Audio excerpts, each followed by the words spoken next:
dan selamat datang kepada Ibu pengawas dan Ibu dan Bapak Kepala Sekolah.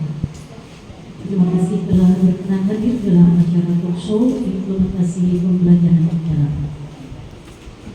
Baik, Bapak Ibu, kita mulai acaranya.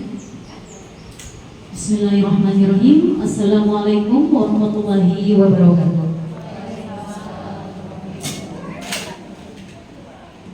Alhamdulillahirabbil alamin wa bihi nasta'in ala umuri dunya waddin wassalatu wassalamu ala asrofil anbiya'i wal mursalin wa ala alihi wa sahbihi ajma'in. Rabbi ishrah li sadri wa yassir li amri wa hlul min lisani yafqahu qawli.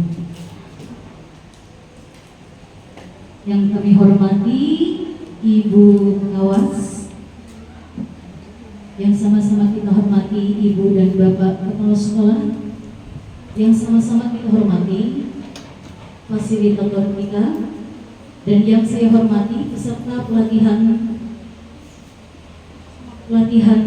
pembelajaran mendalam. Pertama-tama marilah kita panjatkan puji kepada Yang Maha Suci, puja kepada Yang Maha Kuasa, syukur kepada Yang Maha Kuasa. Karena atas rahmatnya kita bisa berada di sini dalam keadaan sehat walafiat dalam acara talk show implementasi pembelajaran mendalam. Salawat beserta salam semoga senantiasa tercurah limpahkan kepada baginda kita Habibana wa Nabiyana Muhammad sallallahu alaihi wasallam. Hadirin yang kami hormati, untuk menambah semangat kita pada pagi hari ini, izinkan saya membacakan sebuah pantun. Boleh Bapak Ibu? Boleh. Lihatlah langit cerah berawan, begitu indah dan bersahabat. Selamat pagi peserta Lokus 9. Selamat mengikuti dengan penuh semangat. Boleh tepuk tangan Bapak Ibu. Terima kasih. Baik, hadirin yang kami hormati, izinkan saya selaku pembawa acara untuk membacakan rangkaian acara pada pagi hari ini. Adapun susunan acaranya adalah yang pertama pembukaan, yang kedua menyanyikan lagu kebangsaan Indonesia Raya, yang ketiga sambutan dari fasilitator, yang keempat moderasi kelas rendah yang akan dipimpin oleh Ibu Lia Andriani, yang kelima moderasi kelas atas yang akan dipimpin oleh Bapak Rizka Mardianto, yang keenam doa terakhir tutup.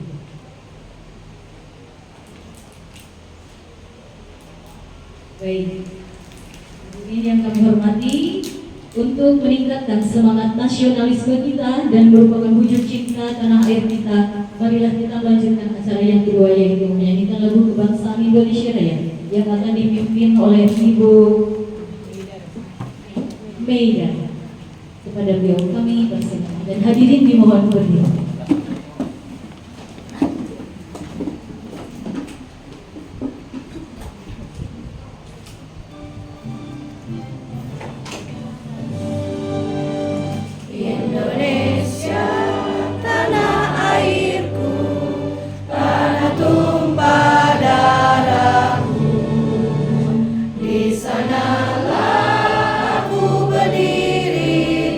Jadi pandu ibu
Terima kasih kepada Ibu Maida. Hadirin dimohon duduk kembali.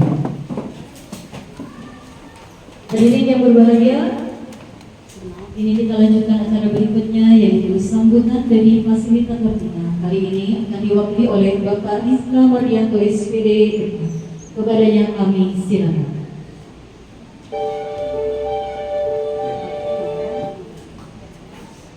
Assalamualaikum warahmatullahi wabarakatuh.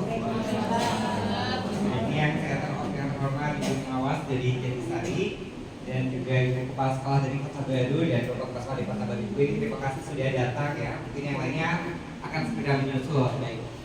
Tujuan kami mengundang Bapak Ibu ini artinya ini loh puncaknya dari pembelajaran mendalam selama 4 bulan ini, artinya Bapak Ibu Pengawas dan Bapak Ibu Kepala Sekolah juga saya ingin memperlihatkan ini adalah gelar karya hasil dari sekolah-sekolah Bapak Ibu bina.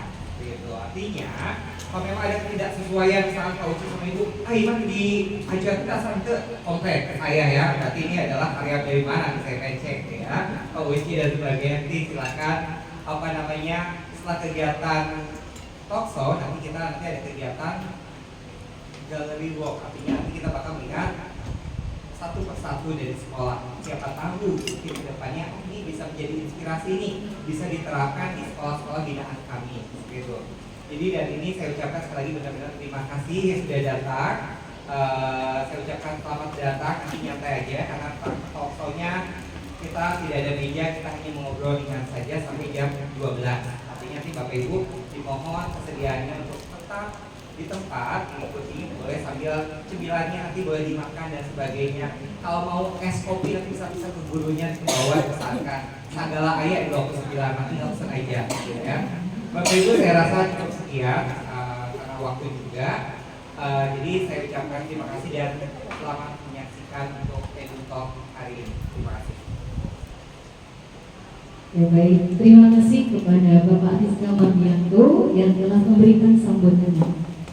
Hadirin yang kami hormati, di bawah acara yang kita nantikan pada saat ini yaitu talk show berbagi praktik baik implementasi pembelajaran mendalam.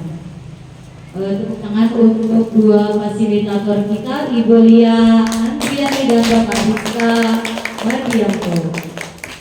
Baik, dan hari ini kita akan mendengarkan langsung kisah inspiratif dari para guru hebat yang telah menerapkan praktik baik pembelajaran mendalam di kelas. Praktik ini bukan hanya sekedar strategi, tetapi juga pengalaman nyata yang telah memberi dampak positif bagi siswa. So kali ini menghadirkan para guru hebat perwakilan dari peserta pelatihan implementasi pembelajaran mendalam. Kami panggilkan sebagai moderator Ibu Lia Andriani SPD. Tepuk tangan Bapak Ibu. Ya, kepada beliau kami persilakan. Assalamualaikum warahmatullahi wabarakatuh. Waalaikumsalam. Izin dulu ya, Bapak, supaya lebih santai. Perkenalkan, nama saya Lia Andriani selaku moderator di Talk kelas rendah. Mungkin Ibu Pengawas, kepala sekolah mengenai saya ya sebelumnya. Saya guru di Jawa Timur, Bapak. Jadi saya ditugaskan pada pembelajaran mendalam ini di wilayah Indonesia. Jadi semuanya baru mengenal ibu bapak guru hebat pun baru mengenal saya.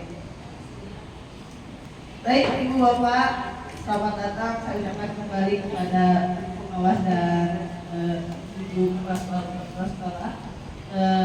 Izinkan saya hari ini bersamai kita semua dalam acara Edu Talk dengan tema cerita nyata implementasi pembelajaran mendalam. Maksud dari tema ini adalah kisah-kisah nyata selama 4 bulan proses pelatihan dimulai dari S1, OJT, kemudian 2 yang dialami oleh para guru hebat selama 4 bulan terakhir. Segala tantangan yang dihadapinya luar biasa ya ibu bapak semua. Jadi ada perwakilan dari kelas rendah akan mengutarakan segala bentuk kisah nyata yang sudah dialami selama pembelajaran mendalam ini atau pelatihan pembelajaran mendalam ini. Namun sebelum itu, sebelum saya memanggil para narasumber hebat kita, izinkan saya memaparkan landasan dasar kebijakan pemerintah terkait pembelajaran mendalam. Tentunya kita ada di sini itu adalah dari kebijakan yang sudah dibuat oleh pemerintah. Landasan dasar hukumnya adalah kebijakan dari pembelajaran mendalam melalui Permendikbud nomor 13 tahun 2020 yang berlaku pada tahun ajaran 2025-2026 di sekolah dasar dan menengah. Kebijakan ini bertujuan meningkatkan kualitas pembelajaran dan kompetensi siswa dengan fokus pada pemahaman yang mendalam daripada hafalan. Tentunya kita semua berharap dengan pembelajaran mendalam peringkat ISA pada numerasi dan literasi meningkat di skala dunia, yang dimana itu adalah menjadi latar belakang pemerintah mengeluarkan kebijakan tersebut. Saat ini kita ada di batasi atau di bawah di level bawah ketiga di urutan kita ini.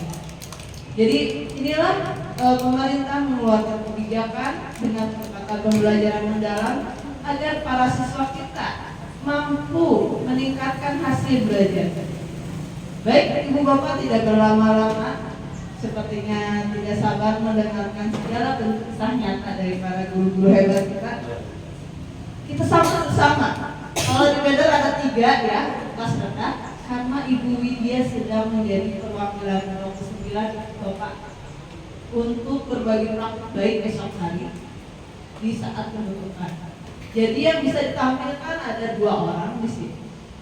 Yang pertama adalah kita sambut Ibu Yuliani Nur Khotimah, SPD dari SD IT Al-Hikmah.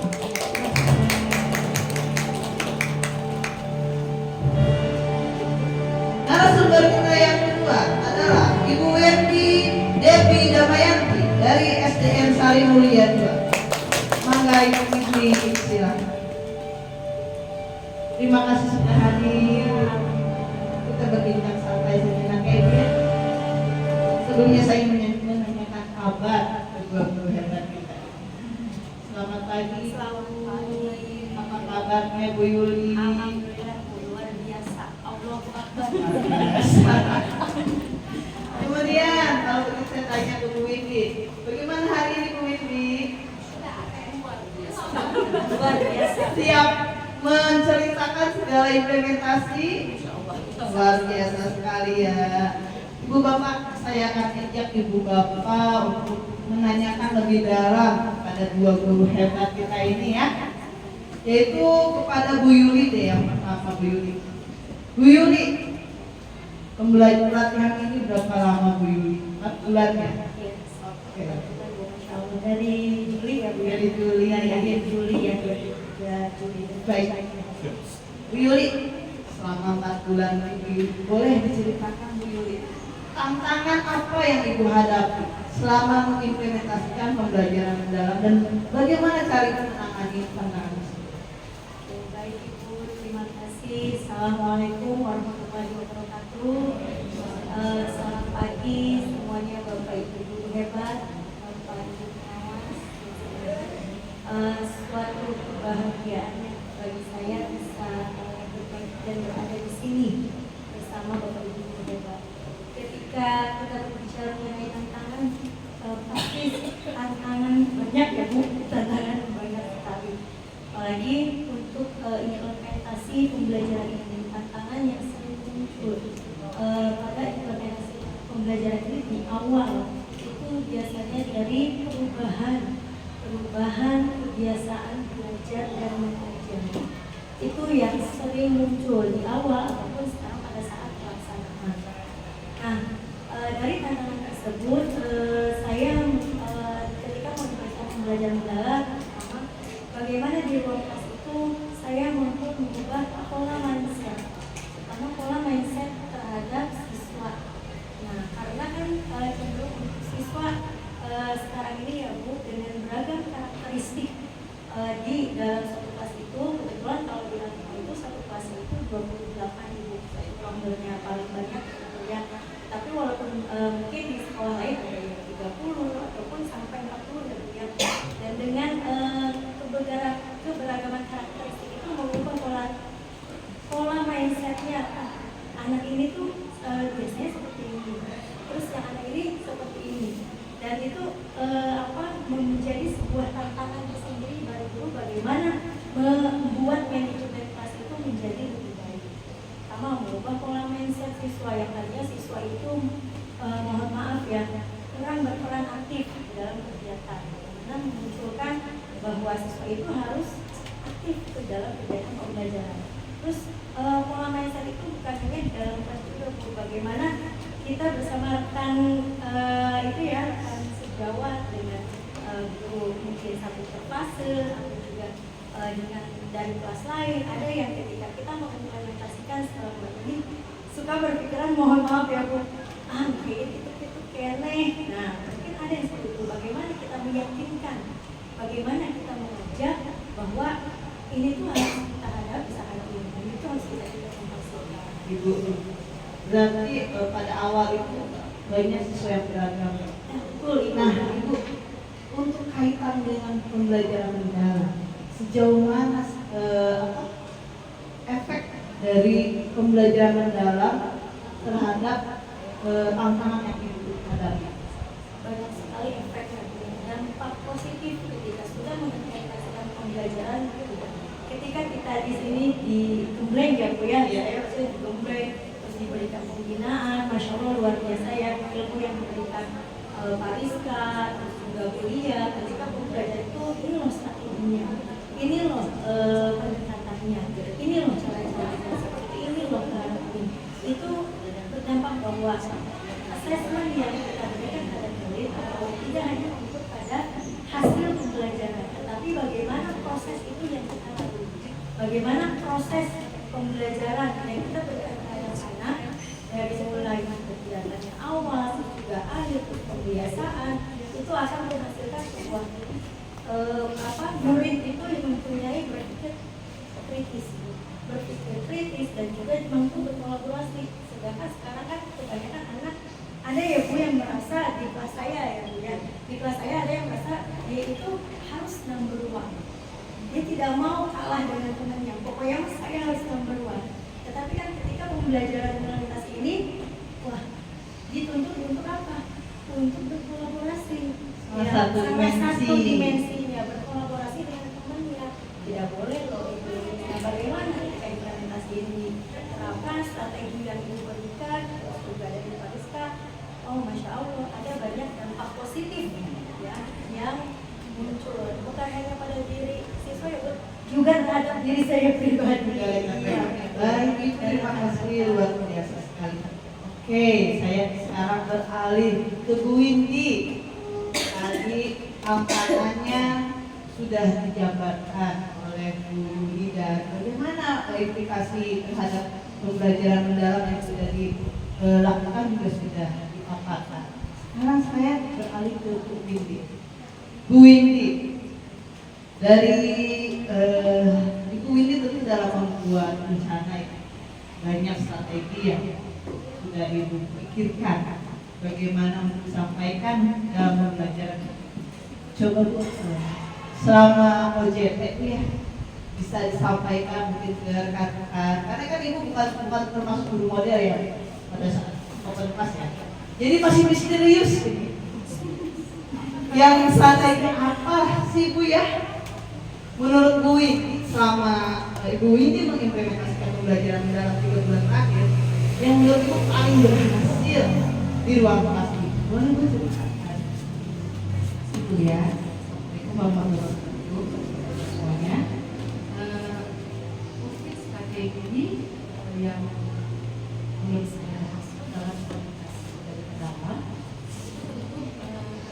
sesuai selaras dengan prinsip pembelajaran mendalam itu sendiri, yaitu harus berkesadaran, makan, dan mengerjakan. Menurut pribadi saya sendiri yang sudah saya sampaikan di kelas, strategi yang paling berhasil gitu ya dalam implementasi yang mendalam adalah menggunakan strategi pembelajaran kontekstual. Kenapa kontekstual? Karena dengan pembelajaran kontekstual itu siswa itu selain dia mengaitkan, dapat mengaitkan materi gitu ya dengan prakteknya ya, sesuai dengan kehidupan keseharian mereka ya, tentu dengan didukung dengan metode yang memang disesuaikan dengan anak kelas 1 kelas 1 ya Bu ya. Jadi strateginya dengan menggunakan satu konsep kontekstual, metodenya bisa bervariatif yang memang menciptakan suasana menggembirakan dengan contohnya seperti pembelajaran interaktif atau juga dengan menggunakan metode role play atau bermain peran. Contohnya kemarin saya membuat RPM ya Bu ya, tentang materi tentang mata pelajaran dari Pancasila menggunakan role play ya. Materi tentang penerapan sila-sila Pancasila. Kalau misalnya kita hanya menggunakan metode ceramah, terus kita menggunakan media gambar saja, mungkin anak kurang berkesan, kurang bermakna gitu ya. Jadi hanya sebatas tahu saja gitu ya. Tidak terlalu dalam apa sih contohnya Tuhan Yang Maha Esa itu apa gitu, dalam keseharian mereka. Nah, agar lebih bermakna dan dalam, maka saya menggunakan metode role play ini. Saya membagi anak itu Bu, kebetulan kelasnya sudah orang jadi 5 kelompok gitu ya. Kelompok itu terdiri dari 9 orang, saya buatnya Bu. Mereka ada kelompok 1 sampai 5, nanti sesuai sila Pancasila ya, tapi sesuai dengan materi. Saya membuatkan naskah Bu, naskah role play-nya bermain peran gitu ya. Nah, di sini karena memang anak betul-betul bermain peran, memerankan perannya, dia merasakan pengalaman sesuai dengan kenyataannya gitu ya. Naskah itu saya sebelum pembelajaran besok itu dibuat kolaborasi dengan orang tua, mengirimkan naskah ini kepada orang tua kalau itu dulu kelas dipelajari di rumah, dari rumah dulu gitu ya. Kita buat orang tua agar dipelajari agar ketika pas materi besok itu mereka tidak kaget, tidak bingung ya harus apa, sehingga ya ini orang tua diminta untuk apa yang membimbing anak di rumah. Setelah itu ternyata pas prakteknya di sekolah, ternyata memang anak ini menikmati sekali dengan role play ini, gitu ya, karena mereka merasakan sekali, oh iya ya role play itu maksudnya bermain peran itu seru juga, itu menggembirakan buat anak kelas 1. Mereka happy, mereka gembira, mereka juga lebih paham apa itu tentang Tuhan Yang Maha Esa. Selama ini mereka sudah hafal sila-sila Pancasila dengan lambangnya, mereka belum tahu apa sih Tuhan Yang Maha Esa itu apa. Nah, kemarin itu contohnya saya memberikan naskah untuk yang kebagian dari kelompok 1 itu tentang berdoa sebelum dan setelah makan gitu ya. Kita sesuai banget dengan seharian mereka ya. Mereka biasa bawa bekal ke sekolah gitu ya. Mereka sebelum berdoa itu makan dulu. Maaf sebelum makan itu berdoa dulu gitu. Terus mereka juga maknanya tahu dulu Tuhan Yang Maha Esa itu apa kan. Itu kan supaya mereka bisa menghadap Allah gitu kan. Ini makanannya dari siapa? Maka kalian disebut terima kasih dengan baca doa. Itu disebut dan semuanya happy gitu ya kalau menggunakan menggembirakan untuk kelas 1 menggunakan metode role play. Baik, terima kasih Bu. Terima kasih. Betul sekali ya, dalam pembelajaran mendalam itu guru itu betul-betul berkreasi, berinovasi dan mampu mencari strategi apa yang relevan disampaikan, disesuaikan dengan latar belakang peserta didik kita masing-masing. Ketika kontekstual itu berhasil pada kelas rendah, bisa jadi di kelas tinggi itu misalnya proyek atau PPL yang lebih efektif. Ya, sebelum saya lanjutkan, selamat datang Bu Dede Hermawati, Kepala Sekolah FDI Temsar yang baru hadir. Ibu ada datang Bu? Di Bayun. Ya, Bu Dede masa. Baik Ibu, saya lanjutkan kembali. Ini kita perdalam lagi ya terkait cerita nyata implementasi pembelajaran mendalam. Tadi Bu Windy sudah menjelaskan berbagai macam strategi dan metode yang cocok sekiranya diajarkan di ruang kelasnya Bu Windy ya. Dan menjadi inspirasi kita semua di ruang kelas kecil kita. Baik, pertanyaan selanjutnya kita ke Bu Yuli kembali ya. Bu Yuli, bagaimana sih cara ibunya Bu ya? Ini kan OJT itu 3 siklus Bu ya. Bagaimana cara ibu mengukur keberhasilan di ruang kelas itu? Dan bagaimana cara ibu memperbaiki siklus sebelumnya agar menjadi penyempurnaan di siklus nanti? Terima kasih. Silakan Ibu. bagaimana kita mengukur keberhasilan terhadap peserta didik ketika implementasi pembelajaran itu sudah dilakukan. Ya, tentunya tadi kita berpatokan kepada asesmen yang kita lakukan terlebih dahulu. Bagaimana ketika pembelajaran itu kita rancang capaian pembelajarannya apa, terus juga merujuk kepada tujuan pembelajarannya, dan kemudian asesmen apa yang kita gunakan. Asesmen ketika di awal pembelajaran, terus juga asesmen prosesnya, dan asesmen akhirnya. Tetapi untuk pembelajaran mendalam ini, asesmen untuk proses itu porsinya lebih banyak ya Bu ya. Nah, jadi tidak hanya hasil akhir yang dilihat, tetapi bagaimana murid itu mampu bermetamorfosis kemudian juga dia berubah menjadi kupu, dan itu dilihat dari prosesnya itu, bagaimana si guru itu mampu mengobservasi ketika murid tersebut dari awal, oh dia masih pasif nih, hanya diam. Dan kebetulan di kelas saya ada selama awal belum ada chemistry ya. Biasanya kan ketika dengan guru ya Bapak Ibu, anak tuh dekat ya, apalagi kelas bawah kan biasanya dengan guru kelas tuh dekat ya, sekalian ya Bu ya. Tapi ketika ini kok enggak, ini gimana gitu. Nah, saya ketika tadi strategi terus metodenya, media pembelajaran, oh dia sedikit ada banyak perubahannya. Oh dia mau mengikuti pembelajaran, oh dia prosesnya juga nanti. Jadi dari asesmen itu kita dapat mengukur dan juga kan dari latihan-latihan yang kita berikan seperti dari yang kita berikan, itu kita dapat mengukur oh ya, tidak hanya mengukur dari hasil nilai, tetapi bagaimana kelas itu dapat menjadi pembelajaran berkualitas. Terima kasih luar biasa. Tepuk tangan untuk Yuli. Betul sekali. Pada pembelajaran mendalam, asesmen formatif itu lebih ditekankan ya Ibu Bapak dalam mengukur keberhasilan siswa dan untuk perbaikan pembelajaran itu sendiri. Biasanya kita menggunakan apa Bu? Inquiry kolaborasi dengan ADMRC. Kita tidak sembarangan dalam membuat perencanaan, harus by data, mengukur keberhasilan dulu, apa yang menjadi kekurangan itu bisa terukur untuk perbaikan selanjutnya. Baik, kembali ke Windy. Windy, setelah 4 bulan ini ya, ada satu pertanyaan dari kami semua ini, rencana tindak lanjut Bu Windy setelah pelatihan ini berakhir, karena kita MOU-nya sampai besok Bu ya. Apa nih Bu yang Ibu akan lakukan nih rencana tindak lanjut selanjutnya nih setelah pelatihan ini berakhir di Satuan Ibu ya? Partai Kauna sesuai dengan meningkatkan kemampuan hasil dari hasil diri khususnya sendiri gitu ya Bu ya. Nah, mungkin bisa dengan menggunakan program-program yang saya buat khusus untuk diri saya sendiri. Misalnya kan produk baca masih kurang dalam bukunya gitu ya. Nanti kedepannya akan mengadakan tambahan buku bacaan satu yang lebih berkualitas ya.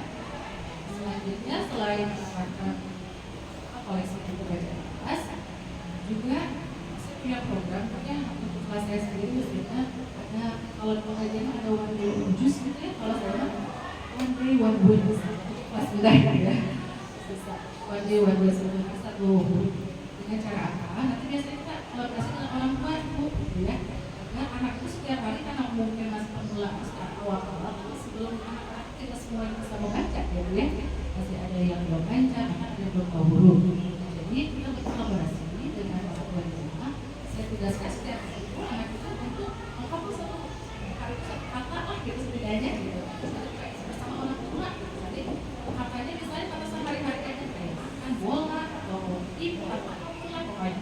Jadi mereka itu besoknya setelah kembali kepada saya gitu ya, kamu sudah belajar apa di sekolah? Nah, kan misalnya bola itu kayak apa saja kan? Kita buat tuntunan dulu itu. Jadi saya sudah belajar itu dengan di rumah. Bola ini juga boleh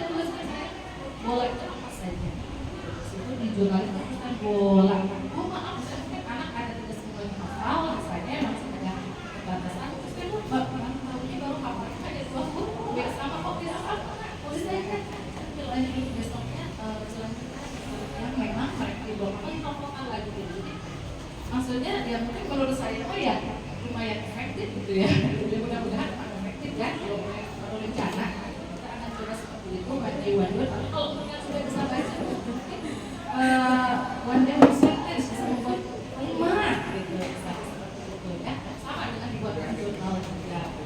Literasinya mungkin numerasinya ada kebiasaan baik biasanya kedepannya mungkin sebelum masuk kelas atau sekolah ada bisa tanya jawab gitu ya dengan mungkin pertanyaan jumlahan pengurangan seperti itu simpel tapi mudah-mudahan apa ya jalan bermanfaat dan meningkatkan kualitas Bagus sekali Bu. terima kasih Bu.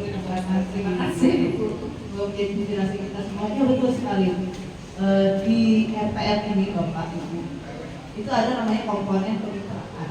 Kemitraan itu seminimal-minimalnya dengan orang tua murid. Jurnal literasi maupun jurnal numerasi itu adalah bentuk produk. Kalau zaman dulu sih kan penghubung ya Bu ya. Kalau zaman dulu ada namanya penghubung.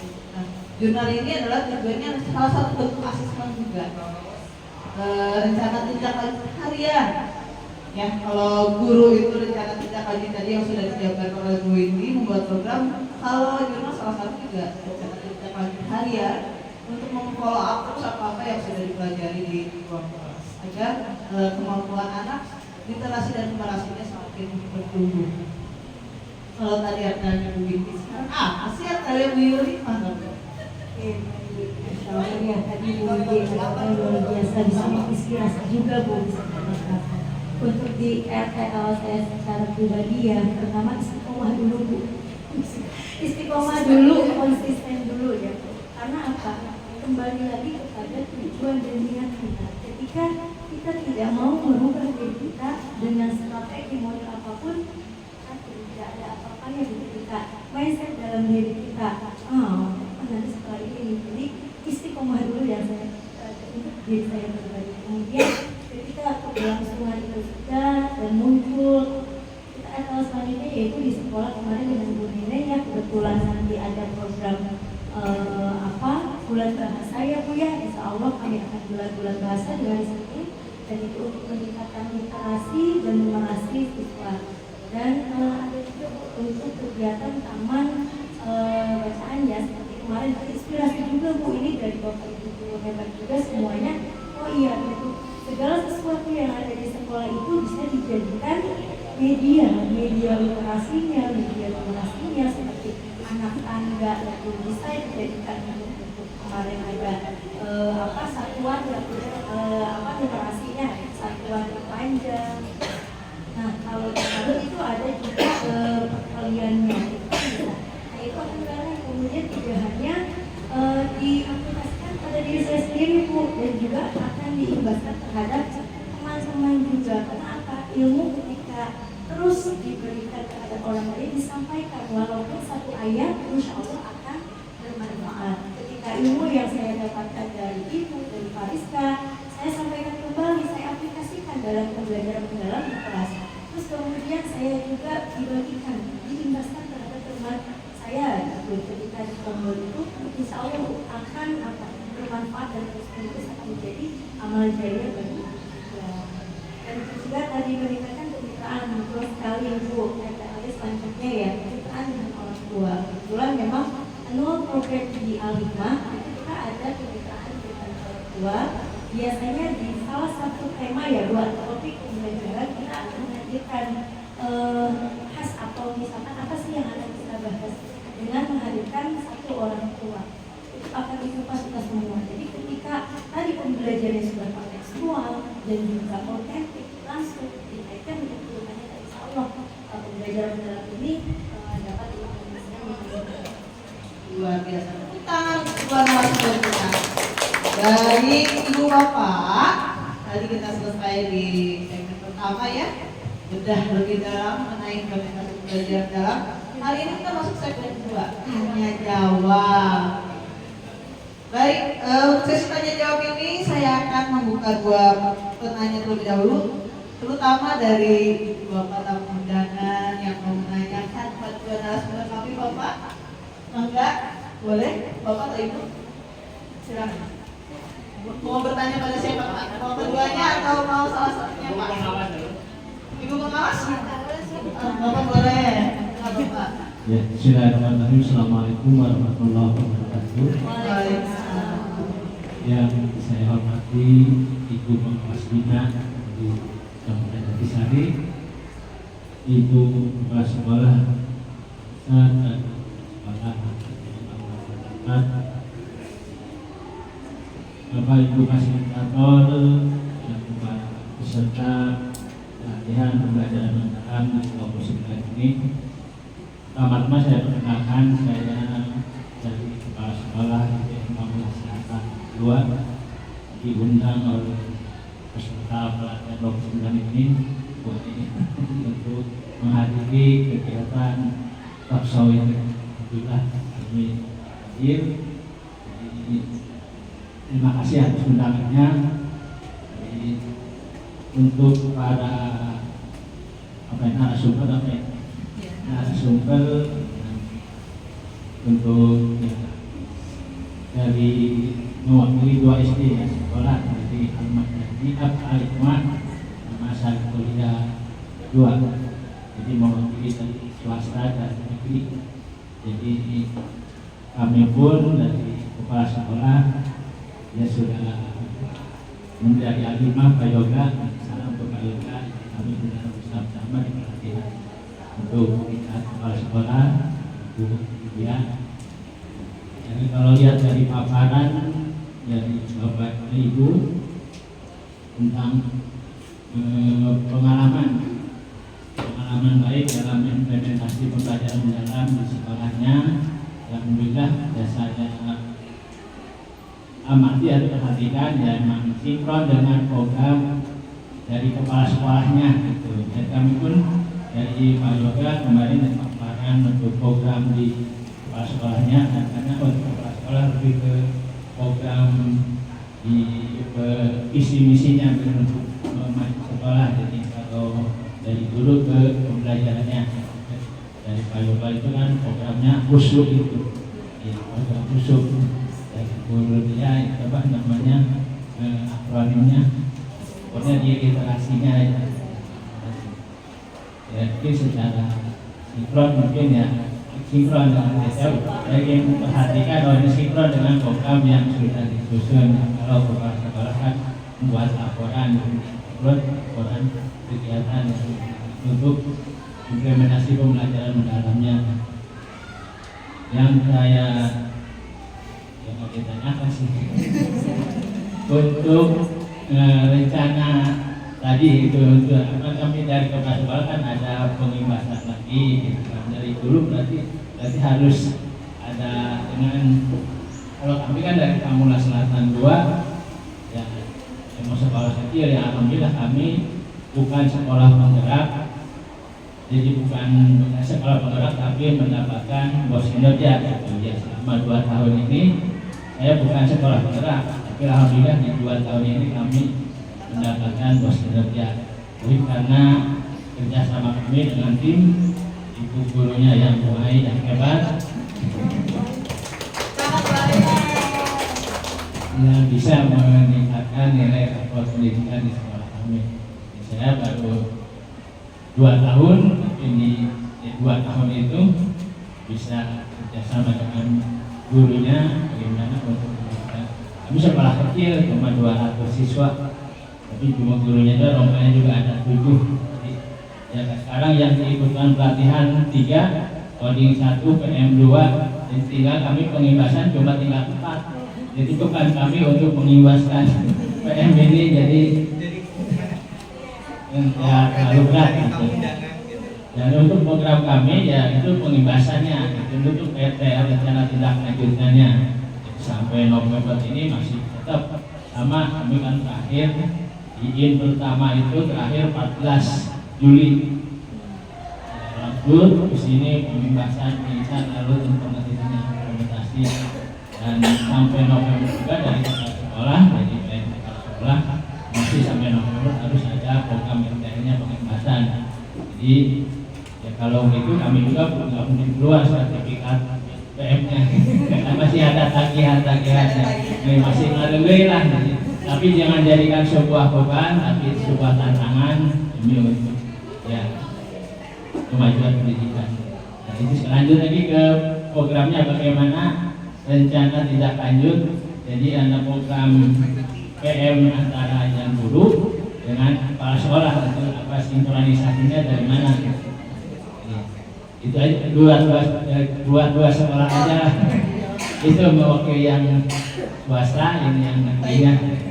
Karena kalau swasta kan didukung oleh apa?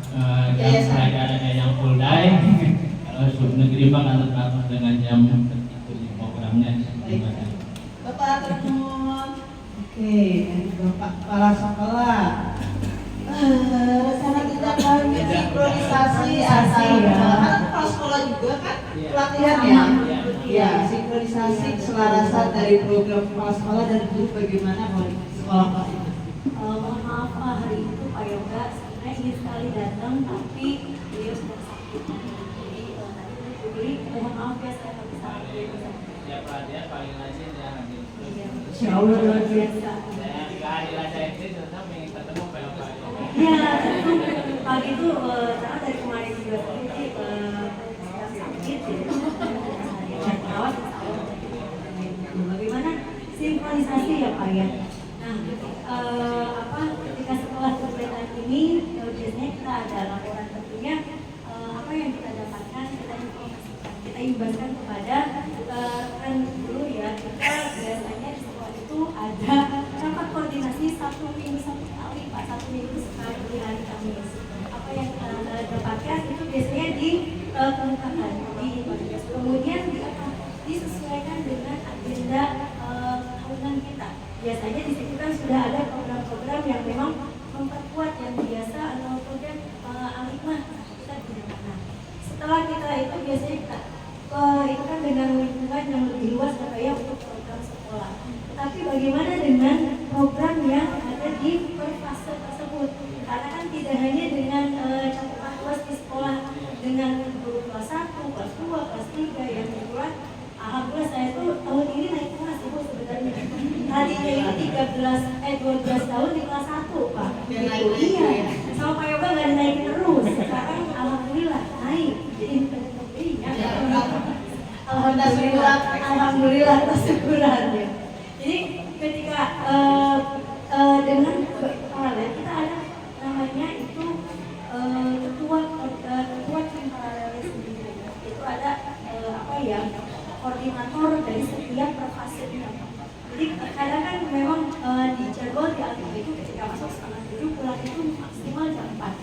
Tapi bisa jadi lebih dari jam pukul 4 itu biasanya itu kan dengan jadwal yang padat. Bagaimana menyinkronkan? Nah, ketika ada paralel itu satu fase itu ada 3 kelas ya, dan itu kita membagi dengan teman itu ketika mulai pembelajaran itu apa? Nah kita tidak sendiri kalau sendiri, masya Allah mual kagero banyak mual desa kagero. Tapi bagaimana kita membagi bermitra? Oh iya pembelajaran ini saya udah bikin intinya, so ibu kalau mau pakai mah kita sama-sama bermitra ya, berbagi. Oh saya udah ini, ibu belum, oh silakan ikutkan. Nah itu dengan per fase, bagaimana dengan tingkatan yang lainnya. Dan itu ada ketika misalkan di kelas rendah itu koordinatornya saya, dan di kelas tinggi itu Bu Neni. Nah ketika itu kita sinkronkan, oh iya kelas capaiannya sudah sampai mana, terus kelas atas capaiannya sudah sampai mana. Nanti ketika di komunikasi keseluruhan kita sinkronkan bersama sudah sejauh mana. Oh sudah sampai ini Bu, oh ini kelas atas sudah sampai ini. Nanti ke situ ketemunya ketemu Pak. Oh iya ya, program ini sudah ini. Oh iya ya, ini sudah sampai level mana ya? Karena kan pasti setiap tingkatan berbeda ya, dari pencapaiannya. Seperti Pak program-programnya, dan juga ya mungkin ketika awal-awal ya mungkin bukan hanya saya juga terpaksa lama-lama akan terbiasa, dan itu menumbuhkan habitual action itu. Nah iya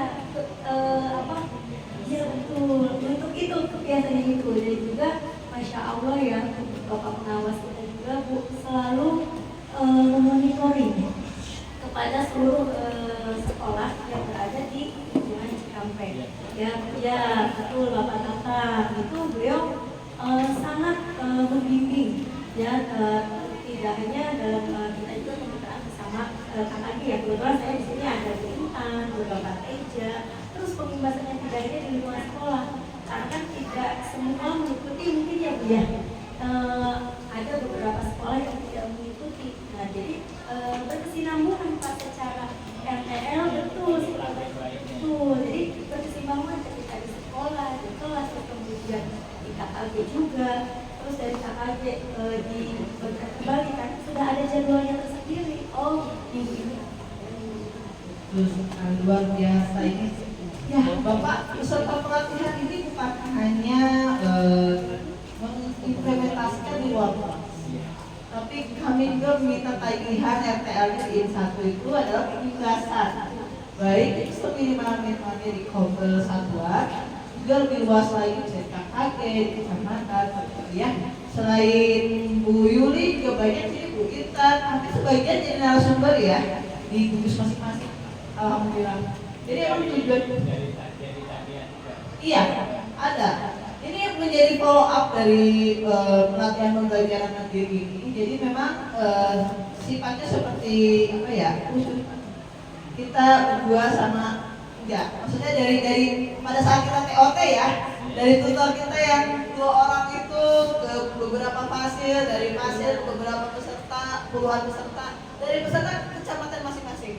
Itu memang seperti itu Pak, harusnya seperti itu. Luar biasa. Kalau di Karawang Timur untuk Cikampek, Jatisari, Kota Baru, Tirtamulia, banyak sekali. Saya lihat Pak, story-storynya aktif sekali pembahasan. Ini para peserta kita, saya bangga lihat status mereka seperti tangan lagi. Guru-gurunya sudah hebat semua. Apalagi luar biasa Pak Rizka ini. Putra daerah dari putra daerah ya. Luar biasa sekali. Saya dari Jambi Timur tuh sangat belajar karena iklim keguruannya di Karawang itu luar biasa. Penimbasannya, pengembangannya, guru-gurunya, kompetensinya dikembangkan sangat luar biasa. Dan saya akan keluarkan di daerah saya. Baik, Ibu Bapak, satu pertanyaan dari Ibu pengawas.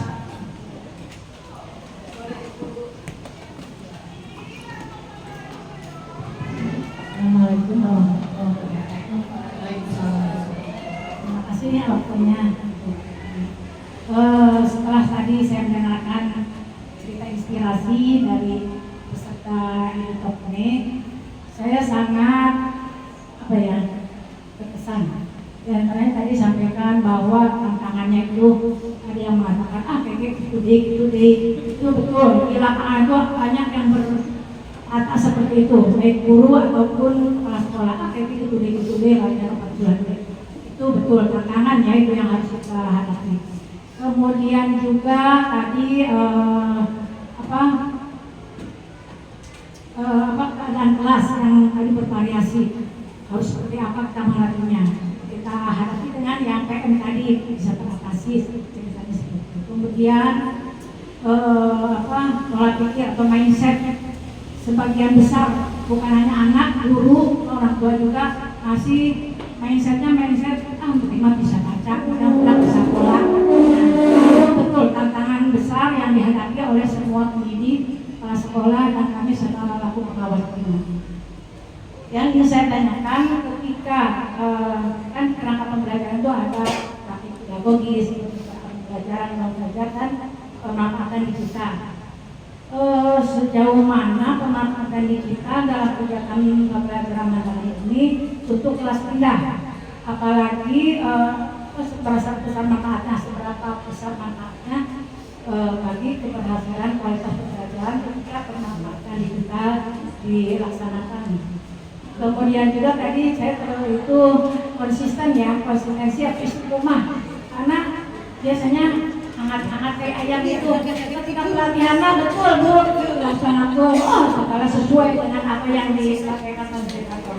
Nah yang saya tanyakan juga nanti ketika peserta kami guru-guru dari yang kan takutnya melepon ketika sudah ini. Karena sekarang dikasih terus oleh pasien semua ya.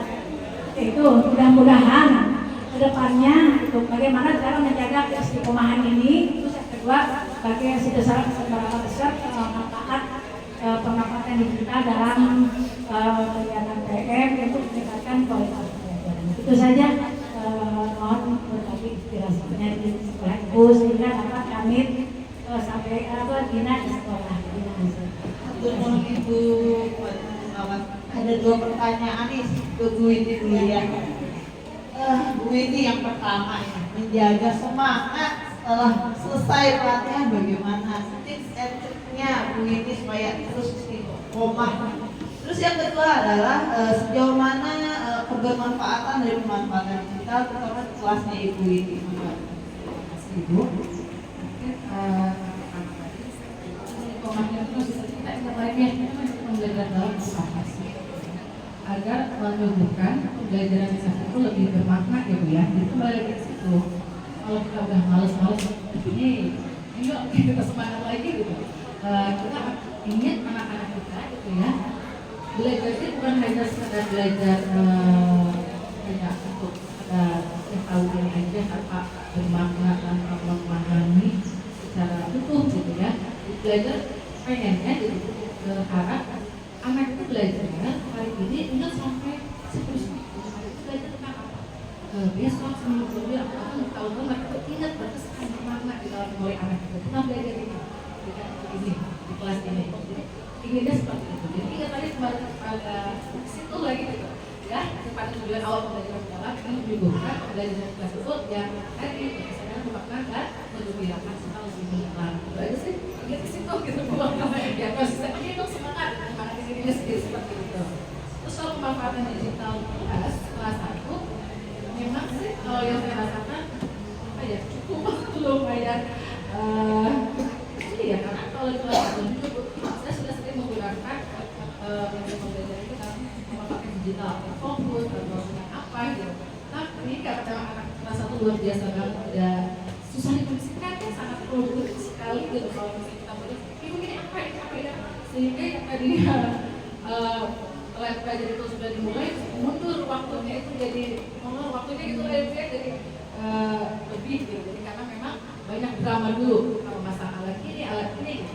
Tapi mungkin ya kalau pemanfaatan kita yang sederhana ya paling bisa menggunakan kayak kemarin itu aku dalam PPM itu kayak itu menggunakan aplikasi apa kalau misalnya kita ada grup diskusi atau ada kelompok di kelas ya menentukan kelompok siapa dulu yang tampil simple menggunakan spinning wheel online kita boleh ya spinning wheel online mungkin ya itu juga bisa jadi fokus ya seru itu semangat ya sederhana itu sih. Tapi kalau untuk kayak menayangkan itu kadang terlalu lama kita jenuh malahan tidak terkondisikan gitu bu kalau perasaan pengalaman saya gitu ya. Jadi lebih banyak saya yang menggunakan yang media interaktif saja. Jadi Bu Bapak pengawas Ibu kepala sekolah maaf Ibu pengawas Bapak kepala sekolah. Jadi pemanfaatan media digital itu tidak sebatas video. Jadi di PM ini kita menekankan kepada pemanfaatan digital interaktif. Bisa dengan aplikasi-aplikasi yang bisa digunakan oleh anak-anak. Sekarang bahkan melalui Canva bisa membuat aplikasi digital sendiri gurunya dan sangat mudah sekali. Hanya membuatkan prompt yang sederhana disesuaikan dengan materi itu akan langsung jadi aplikasinya. Itu kita bisa pergunakan sebagai pembelajaran link URL ini kita bisa kirim ke orang tua, jadi orang tua bisa membersamai anak-anak itu belajar di rumah. Jadi ketika di rumah anak sudah belajar, gurunya bisa langsung mengaplikasikan di ruang kelas ya Bu ya. Jadi yang namanya tantangan waktunya nggak cukup itu bisa teratasi dengan pembelajaran itu. Ya, mangga Bu Yuli menjawab pertanyaan tadi Ibu pengawas bagaimana kalau di ruang kelas itu. Terima kasih ya Bu. Tadi yang Iya. Bagaimana pertama Ibu niatkan kembali nawaitu dan yakinkan ini untuk kebaikan bukan hanya bermanfaat untuk diri kita karena sejatinya manusia itu dari awal dia dilahirkan sampai itu terus belajar ya terus belajar niat dan kita punya teman-teman yang satu biasanya mempunyai teman-teman yang selalu bersinergi.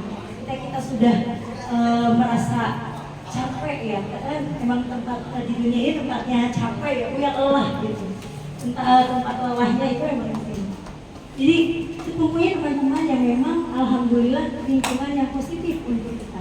Dari situ kan ada juga, iya ayo yuk kita semangat lagi. Apa sih ini, apa tujuannya satu, lillahi ta'ala, untuk menggapai ridha Allah. Karena insya Allah ya Bu ya, ketika kita berprofesi sebagai guru, insya Allah Allah akan mencatat semua amal kita. Dan itu menjadi jihad fisabilillah ya, insya Allah itu. Jadi niat Bu, niatkan dulu. Kalau saya seperti itu Bu.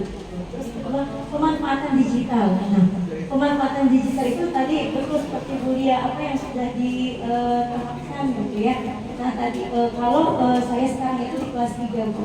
Kalau kelas 3 kan dari segi berpikir kritisnya, terus juga dia penggunaannya sudah bisa. Kemudian di kami itu ada pembelajaran teknik informatika, sudah mulai ada pembelajaran teknik informatika.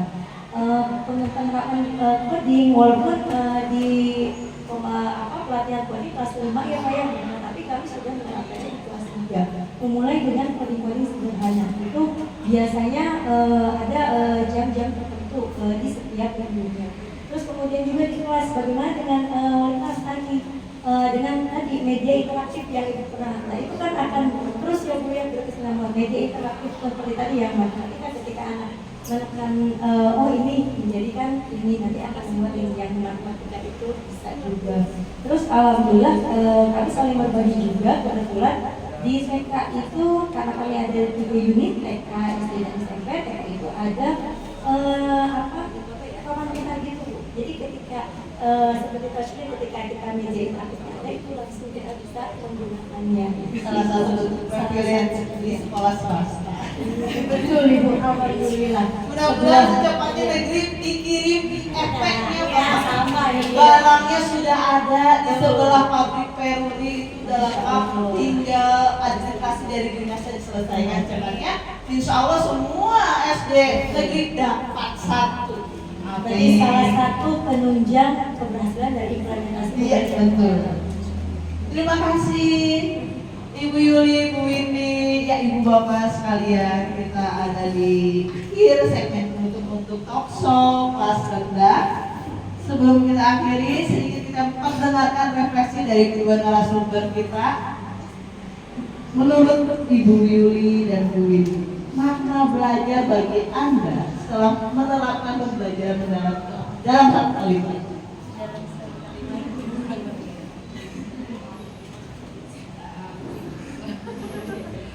Makna belajar ya harus bermakna mendalam, harus mendalam, harus mendalam, katanya luar biasa. Di dalamnya sedalam apa sih? dalam banget. Sampai palung ya Bu. Baik, sekarang Bu Yuli deh refleksinya. Sejatinya manusia itu harus belajar Belajar. Tepuk tangan untuk Masya Allah, luar biasa sekali. Baik, ibu-ibu, ibu-ibu narasumber kita. Kita terus belajar. Kenapa sih kayak gitu Windy? Yang refleksi ini ngapain gitu ya? Ngapain? Iya, karena kan belajar sepanjang hayat. Iya. Seperti dalam Al-Quran Bu, ya fa'ilan ladina amanu waladina utul ilma dan kita terus belajar, terus Allah akan mengangkat derajat. Amin. Ya, Ibu Bapak Guru hebat, di perbincangan bersama kita dari kedua narasumber yang luar biasa ini, satu dari swasta, satu dari negeri. Terima kasih Bu Yuli, Bu Windy, sehat selalu. Dan kepada para peserta juga luar biasa, sama semangatnya nih Ibu Bapak, Ibu Pengawas, Ibu Bapak Sekolah luar biasa. Ya, semoga kisah hari ini menjadi inspirasi kita semua untuk terus menciptakan pembelajaran yang berkesadaran, bermakna dan menggembirakan sesuai dengan apa? Prinsip pembelajaran mendalam. Terima kasih kepada narasumber atas waktunya, juga kepada seluruh peserta. Saya Liandriani izin mundur, izin pamit, tapi jangan kemana-mana. Sebentar lagi ada fasilitator ganteng kita, baik. Baik, apa? Saya kembalikan lagi kepada MC kita, Ibu Ai. Terima kasih Bu Ai. Wabillahi taufiq wal hidayah. Wassalamualaikum warahmatullahi wabarakatuh.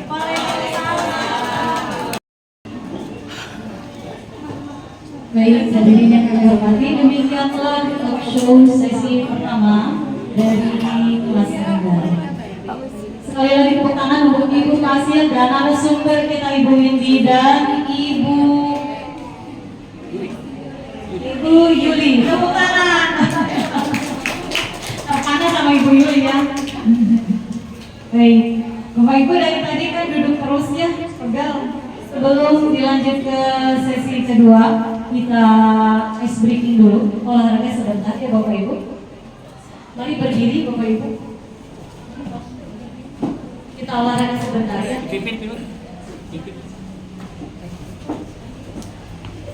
Musiknya Bapak, musiknya.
Baik, sudah olahraga semuanya ya, Bapak Ibu. Jika haus maka enggak, silakan ada itu untuk kamu dan ada minum di dalam. Hadirin yang kami hormati, akan kita lanjutkan kembali dengan talk show sesi 2, yaitu kelas atas. Baik, talk show kali ini akan dipandu oleh Bapak Rizka Mardianto SPDMA. Kepadanya kami silahkan beri tepuk tangan yang meriah.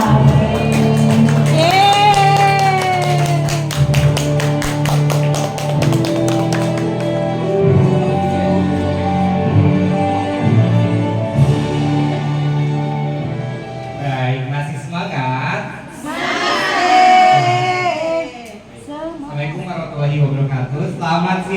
Ibu. Selamat siang. Baik, dan selamat datang ya. Oh, tadi kelas bawah sudah menampilkan auranya. Hari ini kelas tinggi pun dengan tipsnya boys, boys. kita udah boy juga.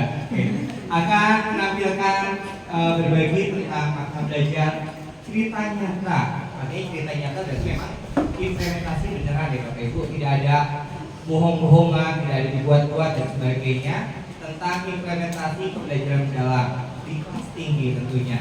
Baik, sesi yang lebih spesial hari ini pun kita kedatangan ya tadi narasumbernya spesial semua. Baik, kita panggil untuk narasumber pertama Bapak Ilham dari SD Alam Jomin. Alam Jomin ini sekolah yang menggunakan alam sebagai media untuk belajar.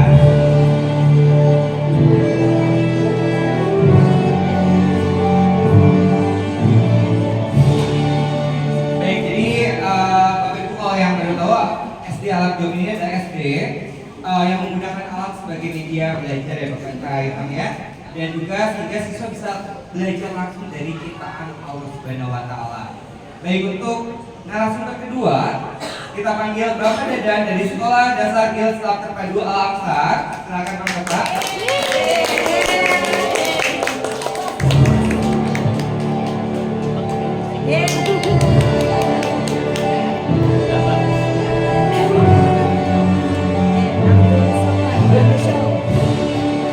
Wah, ini bagus semua nih kayak luar biasa. Baik ya. Baik, yang satu dari Cikampek, Bu Nenek Mulia karena lagi di bawah sedang ini. Jadi sesuai dengan visi dan misi Al-Aqsa, yaitu sekolah yang berkomitmen melahirkan generasi yang unggul, berakhlak karimah, mandiri dan bertakwa kepada Allah Subhanahu wa Ta'ala. Baik. Untuk sesi pertama ini kita akan bertanya tentang makna pembelajaran mendalam. Sudah berapa bulan Bapak terjun di dunia implementasi ini? 4 bulan semuanya. Baik. Pertanyaan pertama, kita langsung saja ke Pak Ilham. Baik, yang berasal dari sekolah Jomin, Pak Ilham. Sekolah Bapak itu kan terkenal dengan konsep belajarnya unik, betul sekali ya. Hampir tidak semua belajar dengan alam, kebanyakan kan di ruang kelas gitu. Nah, dalam ini unik banget sekolahnya belajar di alam, langsung di alam. Nah, bagaimana pembelajaran Bapak, reaksi pembelajaran mendalam yang diterapkan di Bapak yang untuk membantu siswa berpikir kritis, kreatif dan juga semakin dekat dengan Sang Pencipta. Boleh diceritakan Pak? Silakan. Baik, bismillahirrahmanirrahim. Assalamualaikum warahmatullahi wabarakatuh. Terima kasih Pak Rizal atas waktunya untuk berbagi ya kepada Bapak Ibu semua yang terlibat. Untuk sekolah alam sendiri, mungkin pemikiran Bapak Ibu atau kebanyakan orang yang tentang sekolah alam itu anak-anaknya mungkin belajarnya di hutan atau belajarnya di kebun gitu ya. Ya sayangnya itu benar. Ya. Ya, terutama untuk di sekolah alam Jomin ya, alhamdulillah di kami vegetasi untuk tumbuh-tumbuhan itu masih sangat lebat, ya, sangat banyak. Jadi anak-anak itu memanfaatkan untuk tersebut untuk belajar. Latar belakang dulu ya untuk kenapa dulu sekolah alam itu ada itu karena mungkin dari kekhawatiran ya saat itu anak-anak itu sangat sulit untuk mendapatkan media belajar ya. Ini dari para pendiri di sekolah alam yang menurut anak-anak sangat sulit mendapatkan media belajar atau anak-anak kesulitan bagaimana mendapatkan buku-buku seperti itu ya. Maka dibuatlah konsep di mana anak-anak bisa belajar mungkin dari hanya satu buah tumbuhan. Di situ kita bisa belajar banyak tentang berbagai mata pelajaran. Seperti contohnya kalau di sekolah alam kami ini kita lebih sering belajarnya di luar kelas daripada di dalam kelas. Walaupun ada ya kelasnya itu ada. Jadi jangan dipikirin di sekolah alam itu nggak ada kelasnya. Ada yang ada kelasnya. Jadi kita tetap belajar ada di dalam kelas dan di luar kelas. Untuk kurikulumnya juga kita mengadopsi kurikulum sekolah alam juga dan ada kurikulum nasional juga ya. Di mana di kurikulum sekolah alam ini mengenal 4 pilar. Yang pertama itu berakhlak, kemudian logika ilmiah, kemudian ada kepemimpinan dan entrepreneur atau usaha ya. Nah, tadi kan ini sangat berkaitan dengan konsepnya yang untuk pembelajaran mendalam ya. Jadi apa yang telah dilaksanakan di sekolah kami ini sebenarnya mendalami apa yang sudah dipelajari kita di pembelajaran mendalam. Terutama alhamdulillah kalau saya sendiri ini kan sebagai fasilitator untuk outbound dan PJOK juga untuk mendampingi siswa-siswa dalam proyek. Kalau di sekolah kita ada proyek ya. Saya ambil contoh untuk proyek, misalkan kita kalau di sekolah kami itu guru dan siswa terutama yang kelas atas ya, itu diminta untuk mengkritisi sebuah masalah. Kalau di kita kan bahasanya assessment ya. Jadi kalau di kami itu mengkritisi sebuah masalah, misalkan di kami ada masalah misalkan dari segi sampah atau kebersihan ya. Nah, di situ bisa jadi bahan belajar untuk guru mengambil masalah tersebut atau anak-anak mengambil masalah tersebut sebagai bahan belajarnya. Contohnya kemarin belum lama itu anak-anak kita ajarkan bagaimana mengolah sampah organik dulu ya. Dari organik yang saya ambil itu kemarin itu ada pembuatan biopori di sekolah alam, karena di kami itu karena banyaknya pohon. Nah di situ jadi banyak sampah-sampah daun ya yang bersebaran. Nah kita kritisi itu bagaimana caranya daun itu tidak terbuang percuma gitu. Nah kita buat bank biopori sehingga daun tersebut bisa kita masukkan ke sana dan diberikan sebuah bakteri baik ya, dari untuk pupuk ya di situ. Jadi untuk menyuburkan tanaman-tanaman yang ada di sekolah. Dan dari sampah anorganiknya kita buat untuk ekobrik dan lain-lainnya ya. Seperti itu. Dan juga kalau dari segi kegiatan program kami di sekolah kami setiap bulan ada proyek-proyek yang dilaksanakan. Yang kemarin itu ada support camp, di mana anak-anak bisa belajar berkolaborasi dengan teman-temannya, bonding dengan teman-teman inklusif ya, inklusif atau anak-anak berkebutuhan khusus, bagaimana dia saling membangun toleransi. Jadi kan kalau anak-anak kadang tidak mau nih dekat dengan anak yang dalam tanda kutip berbeda dengan dirinya. Dan anak-anak akhirnya ada rasa saling dijauhi atau nanti timbulnya pembulian seperti itu. Makanya kita bonding antara anak-anak inklusif dengan reguler itu belajar bersama. Seperti membangun tenda, itu kan anak-anak diceritakan atau diteruskan bagaimana caranya tenda ini terbangun. Nah, mereka otomatis harus berpikir bagaimana tenda ini bisa dibangun, tetap berdasarkan bimbingan dari guru-guru. Dan masih banyak lagi untuk program-programnya, tapi lebih kepada untuk adanya pembelajaran mendalam ini, alhamdulillah ya. Jadi kita lebih mendalami kembali proyek-proyek yang telah kita laksanakan di sekolah. Jadi itu. Wah, boleh tepuk tangan dong buat sekolah-sekolah, menarik sekali ya. Jadi siswa belajar di alam, jadi mereka belajar langsung dari cintanya Allah Subhanahu Wa Taala. Jadi belajar tentang rasa bersyukur, rasa peduli terhadap lingkungan juga. Kita beralih ke Pak Dadan ya, Pak Dadan. Grogi banget, kayak mau lagi diwawancara banget. Pak Dadan ini SDIT Al-Aqsa ini kan terkenal dengan perpaduan ya antara pendidikan, akademik dan karakter Islam. Menurut Pak Dadan, bagaimana sih sekolah Pak Dadan memadukan kedua aspek tersebut agar pembelajaran menjadi lebih bermakna dan tidak hanya berfokus pada nilai akademik semata? Silakan Pak Dadan. Baik, terima kasih Pak Rizka. Luar biasa. Assalamualaikum warahmatullahi wabarakatuh. Pertanyaannya sangat menarik sekali. Pertama yang terhormat pengawas dan kepala sekolah sebagai sekolah dan serta Dr. 9 ya, badan jalan dan Kabupa fasilitator guru kita bersama. Baik, berbicara tentang penerapan ya, nilai akademik dan juga nilai keagamaan dan perpaduan Islam.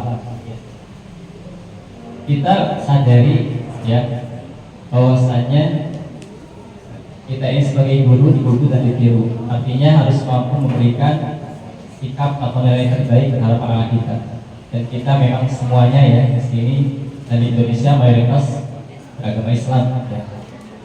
Nah, di Amsar ini salah satu visinya adalah membentuk generasi bertakwa, sehat dan cerdas serta berakhlak mulia berdasarkan Al-Quran dan Sunnah.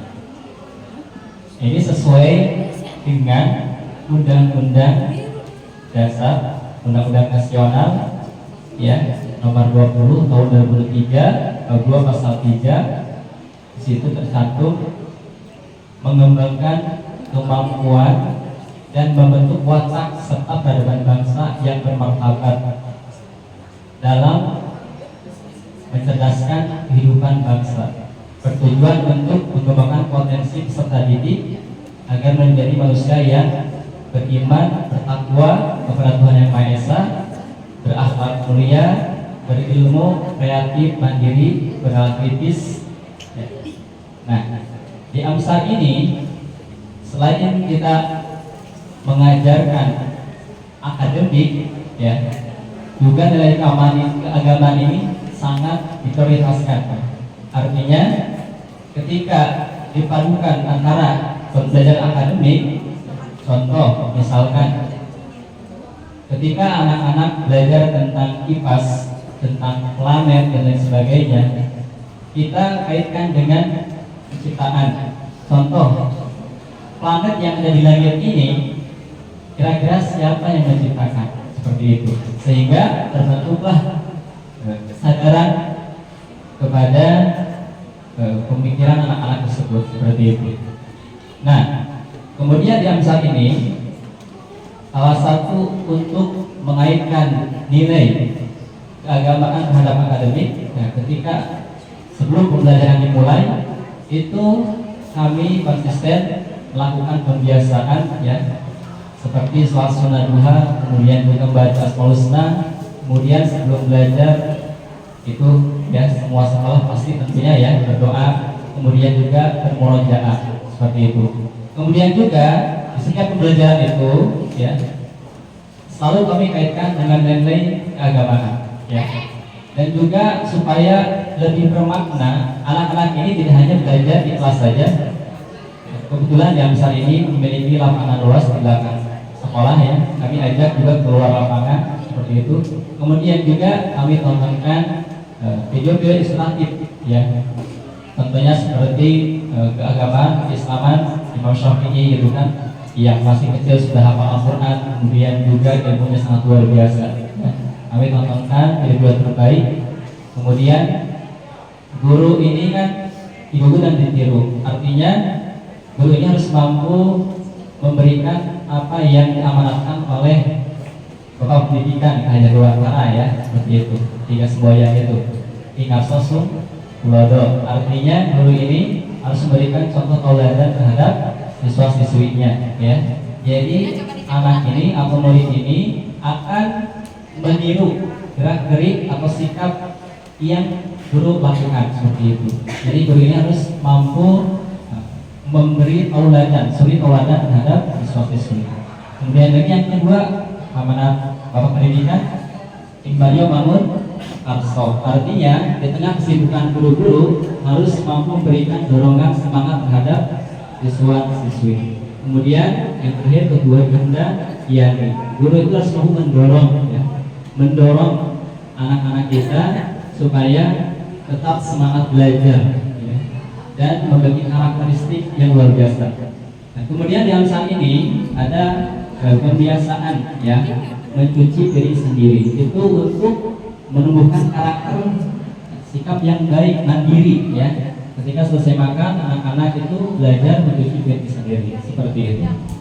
Dan yang paling menarik adalah di Amsar ini, karena sekolah dasar Islam terpadu, jadi ada program unggulan ya. Salah satu program unggulannya adalah tahfidzul Quran, yaitu menghafal Al-Quran seperti itu. Jadi sebelum belajar umum ya, belajar akademik, itu anak-anak itu diinstruksikan atau dibuat program menghafal Al-Quran, membaca Al-Quran ya, mempelajari Al-Quran sebelum pembelajaran umum Al-Quran. sekitar waktu 1 jam seperti itu. Nah, tujuannya untuk apa? Tidak lain tidak bukan untuk menumbuhkan kesadaran dan kebermaknaan, ya, agar sesuai dengan pembelajaran mendalam. Ya. Ketika anak memahami nilai-nilai keislaman, maka akan tumbuh kesadaran.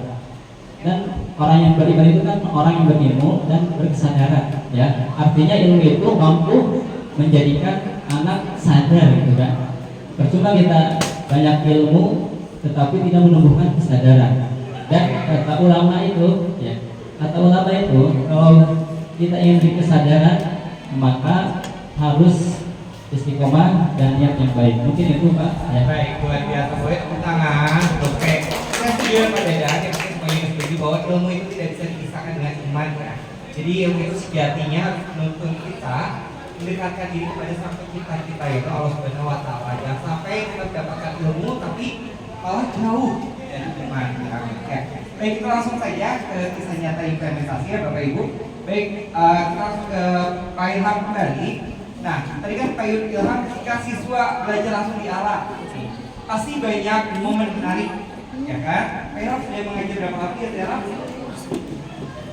Wow, 4 tahun sudah mengajar di alam. Nah, ada nggak selama 4 tahun itu Pak Ilham pengalaman yang membuat Bapak merasa wah, anak-anak benar-benar menemukan makna belajar nih yang tidak tertulis di buku manapun? Silakan bagi pengalaman menariknya. Baik, dia menyampaikan bagaimana anak-anak menemukan makna belajar di sekolah ya. Alhamdulillah ya, untuk apapun itu pembelajaran yang dilaksanakan di sekolah, terutama yang berkaitan dengan life skill ya, itu anak-anak sudah langsung bisa mempraktikannya atau mengaplikasikannya dalam kehidupan sehari-hari.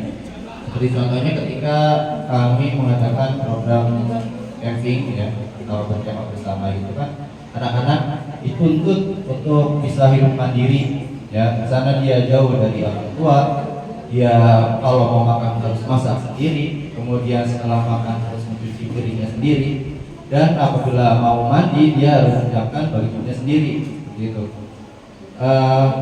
Itu terbawa alhamdulillah kebiasaan tersebut ketika anak-anak sudah kembali ke rumahnya masing-masing ya, dimana anak-anak bangunnya jadi lebih pagi, karena kalau kita kemah itu anak-anak dituntut bangun jam 3 pagi ya. Jam 3 pagi itu karena nanti ada qiyamul lail dan kegiatan yang lain-lain juga. Nah itu anak-anak harus sudah bangun lebih pagi. Nah itu alhamdulillah jadi terbawa pada kehidupannya di rumah. Anak-anak ya jadi bangunnya paling tidak subuh gitu ya. Ketika azan sudah berkumandang, anak-anak sudah bangun dan sholat berjamaah di rumah. Itu juga jadi cerita yang alhamdulillah menggembirakan ya dari orang tua ketika misalkan kita sedang membaca rapot seperti ya, itu jadi cerita kepada guru-guru, alhamdulillah anak saya kalau bangunnya di lebih pagi gitu. Kemudian kalau sudah makan piringnya bisa sendiri gitu. Itu kan tidak ada ya dalam pembelajaran ataupun di dalam konteks nyata, itu harus dipraktikkan secara langsung.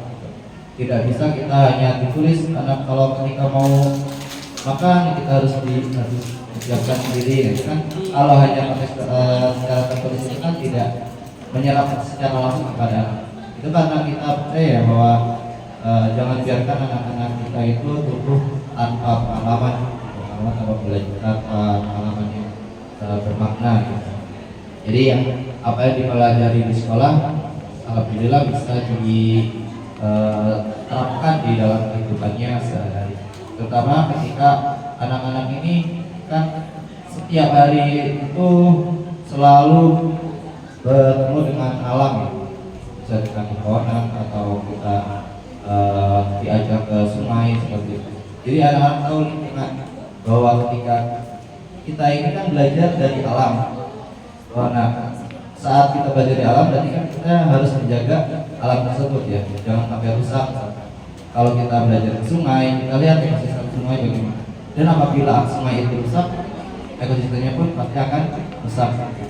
Jadi anak-anak pun dari sejak ini diajarkan bagaimana cara menjaga lingkungan di sekitar kita, terutama pohonan. Dari usia PAUD sudah diajar bagaimana menanam pohon, jaganya sampai nanti besar seperti itu. Atau yang kelas 1 kita ajarkan menanam dari sejak kelas 1. Nah, nanti kita lihat di kelas 6 tumbuhannya sudah sebesar apa, apakah sudah berbuah atau sudah bisa dipanen. Karena ketika momen seperti itu yang sebenarnya ditunggu oleh anak-anak ya, ketika menanam pohonan yang berbuah, nah itu atau sayuran, nah itu momen-momen yang ditunggu oleh siswa bagaimana saat panennya. Nah, kan ada gardening itu yang menanam, merawat pohon dan memanen ketika sudah masa panennya juga. Setelah dipanen itu nanti ada program cooking day. Cooking day itu memasak hasil yang sudah ditanam oleh siswa tersebut, gitu ya. Atau kita juga olah ikan Pak di sekolah itu. Jadi anak-anak itu belajar bagaimana membudidayakan ikan sejak ikan tersebut masih bibit sampai besar. Nah, itu bagaimana kita datangkan langsung ahlinya. Jadi kita ada program learning by maestro atau belajar langsung dari ahli. Ahlinya berarti kan ya peternak ikan ya, para pembudidaya ikan kita datangkan ke sekolah bagaimana nih menceritakan kepada anak-anak bagaimana cara membudidayakan ikan sampai nanti ikannya besar. Nah itu membekas banget di anak. Jadi anak-anak pada senang memelihara ikan, bukan cuma tahu bagaimana cara makan ya, tapi cara memeliharanya sampai nanti ikan tersebut bisa kita luar biasa. Boleh tepuk tangan buat implementasinya. Dan siapa Bapak Ibu punya maestro ahli apa, bisa mungkin jadi bintang tamunya di sekolah alam ya, jadi narasumbernya gitu kan ya. Mungkin maestro memasak, nah itu bisa dipanggil. Nah sekarang kita beralih ke Pak Dadan. Tadi Pak Ilham sudah menceritakan pengalaman menarik implementasinya. Nah sekarang saya ingin tahu dari pengalamannya Pak Dadan sendiri nih di Amsar ya. Pak Dadan pernah nggak sih menemukan ketika pembelajaran, wah ini nih pembelajarannya benar-benar menarik dan bermakna bagi anak. Adakah pengalamannya? Silakan berbagi.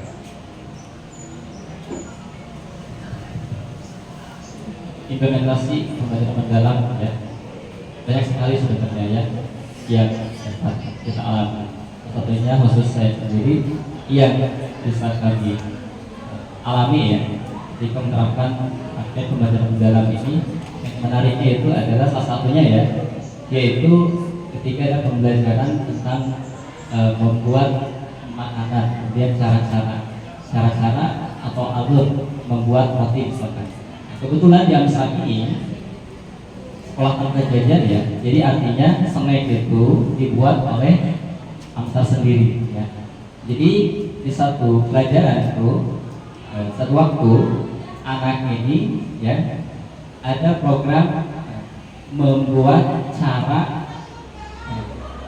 makanan ya, snack, roti, bolu dan lain sebagainya ya. Jadi ketika materi dikaitkan dengan kontekstual ya, secara kontekstual, bukan hanya materi saja, hanya menghafal saja, praktek langsung ya di dapur.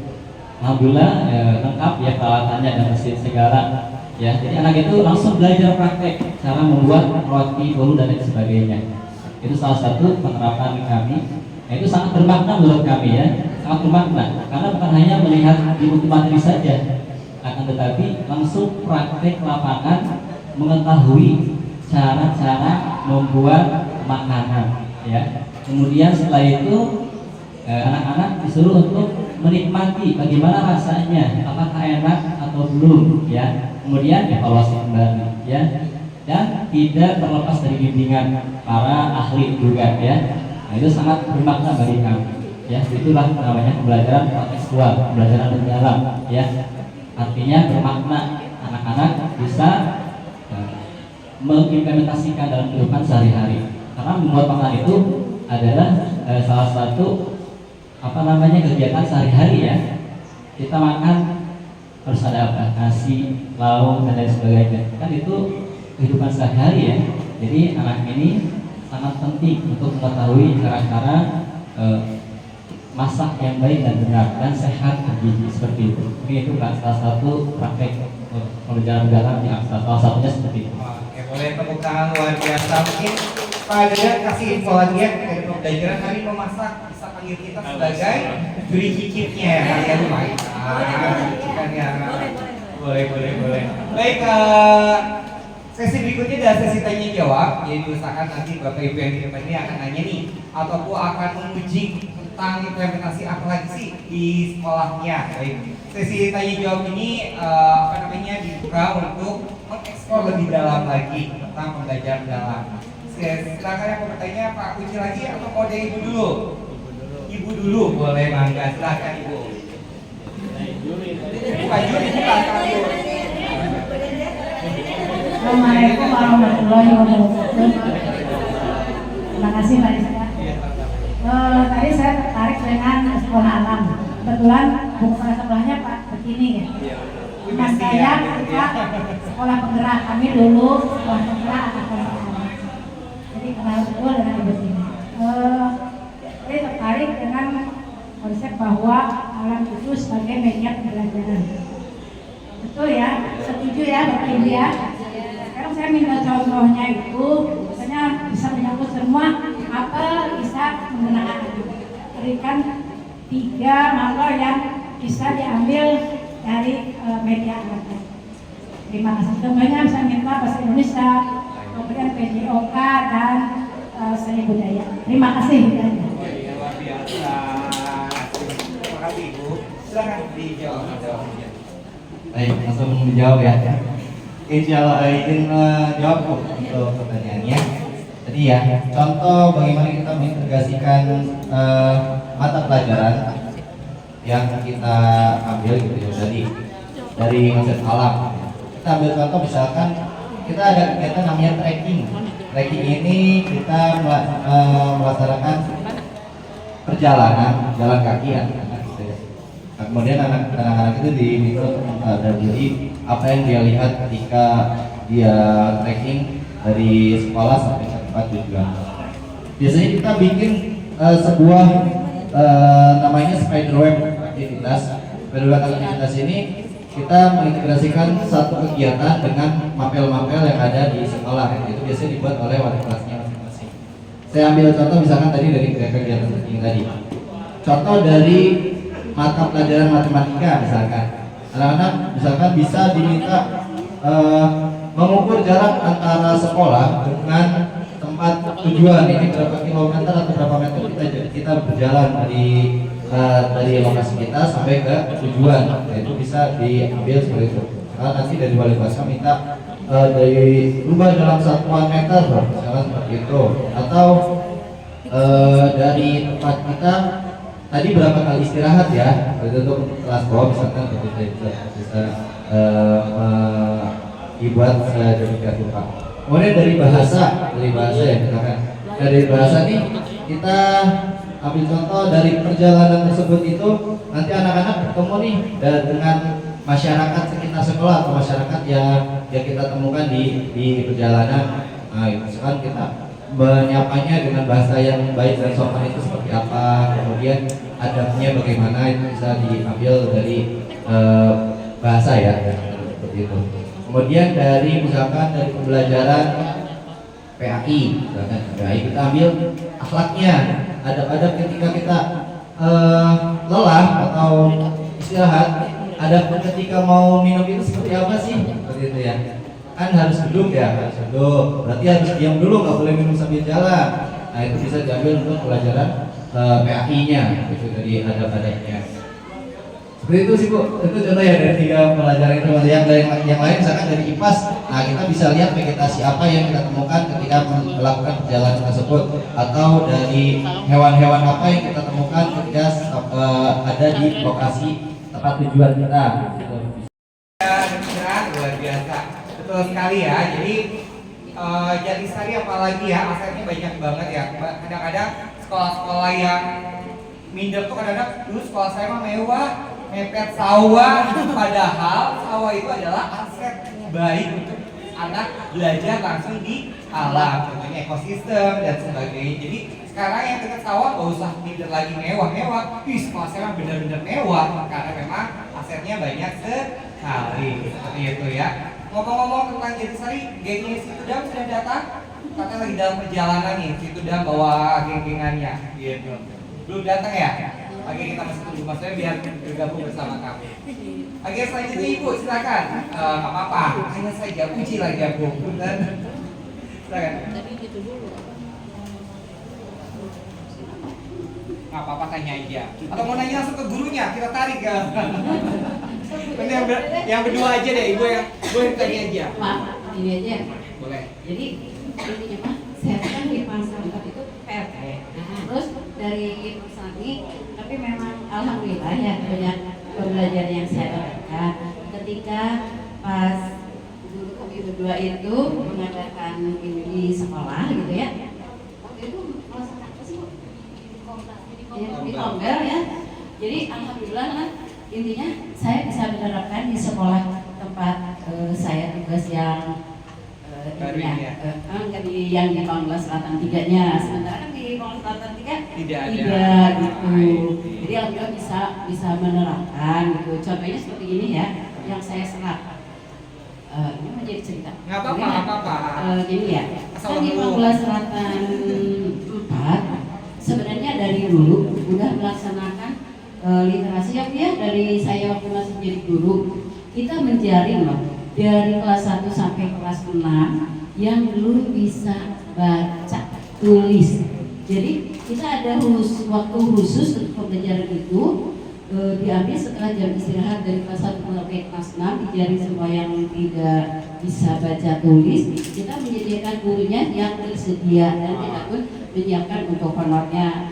Nah sekarang juga sampai sekarang alhamdulillah di Bangla Selatan 4 itu masih berjalan. Nah hal yang seperti ini diterapkan di sekolah saya juga di Bangla Selatan 3 sekarang. Jadi intinya itu pengalaman buat saya gitu ya alhamdulillah. Jadi pas jadi PRT di Bangla Selatan 4 dan pengalaman saya waktu jadi guru diterapkan juga di Bangla Selatan. Luar biasa. Ada yang mau ditanyakan atau nggak usah? Buat saya ya ini yang boleh. Apa ya? Diwakili sama guru aja ya. Oke, nanti aja berarti kalau dari guru ke guru. Bebas. Silakan. Oh siap Bu ini. Pak Uci, boleh langsung saja diwakilkan Pak Uci katanya sebagai rekannya. Iya, ya langsung saja ke pertanyaannya. Jadi ke SD Alam Domin bukan lagi di Ecat ya. Ini SD Alam Domin yang saya tahu ya selain untuk pola pembelajarannya ke alam, mungkin jadi SD juga SD inklusif ya, menerima siswa yang berkebutuhan khusus. Nah yang saya tanyakan bagaimana pemodelannya pembelajaran untuk penerapan pembelajaran non-alam untuk yang anak-anak inklusif itu. Ada nggak contoh bentuk? Ya. Baik, izin menjawab ya Pak. Siswa inklusif ya di sekolah kami. Untuk siswa inklusif itu di kami ya benar ada dan menerima juga di sekolah. Tapi kita sesuaikan dengan kuota yang tersedia. Jadi tidak banyak yang menerima. Kita sesuaikan ya. Kita batasi setiap tahun pembelajaran itu sesuai dengan tenaga pengajar yang ada di sekolah. Pertama itu kami mengadakan kolaborasi atau kerjasama dengan psikologis psikolog untuk mengetahui tingkat inklusif anaknya itu seperti apa dan jenisnya apa, apakah berat atau ringan. Nah itu kita lakukan dengan psikolog karena kalau bukan tidak bisa diagnosis ya. Jadi kita lakukan dengan psikolog di awal tahun pembelajaran. Nah, ketika sudah dari siswa-siswanya yang sudah diterima di sekolah kami, itu kita coba dulu di kelas reguler. Reguler itu kelas yang ya anak biasa. Nah itu apakah anaknya masih bisa mengikuti pembelajaran seperti biasa atau nanti ada tindak lanjut kembali. Nah kita pantau, kita evaluasi terus menerus sampai kalau kita memang anak tersebut tidak bisa ikut mengikuti pembelajaran di kelas, kita sediakan kelas khusus untuk siswa inklusif. Siswa inklusif disediakan tempat khusus atau kelas khusus satu dengan siswa-siswa inklusif lainnya. itu tidak dikelaskan ya, misalkan kalau kayak di SLB itu kan ada kelas misalkan dengan bahasa, atau dan sebagainya. Kalau di kami tidak dipisahkan seperti itu. Kalau kelas inklusif berarti inklusif saja. Itu ada. Jadi ada yang slow learning, misalkan terus ada yang tunagrahita, ada yang adaptasi dan kayak gitu ya. Itu ada dalam satu kelas. Untuk gurunya pun dikhususkan. Jadi gurunya guru inklusif, guru yang menangani khusus siswa-siswa yang kebutuhan khusus. Kalau dari pembelajaran yang pembelajaran di luar guru mapel, misalkan kayak PPOK, bahasa Inggris, bahasa Arab lainnya, itu semua dihandle oleh guru inklusif. Guru inklusif nanti disitu kan dalam satu kelas, kalau di kami ada sekitar 4-5 guru dalam satu kelas yang menangani siswa yang kurang lebih ada sekitar 11 siswa inklusif dalam satu kelas itu.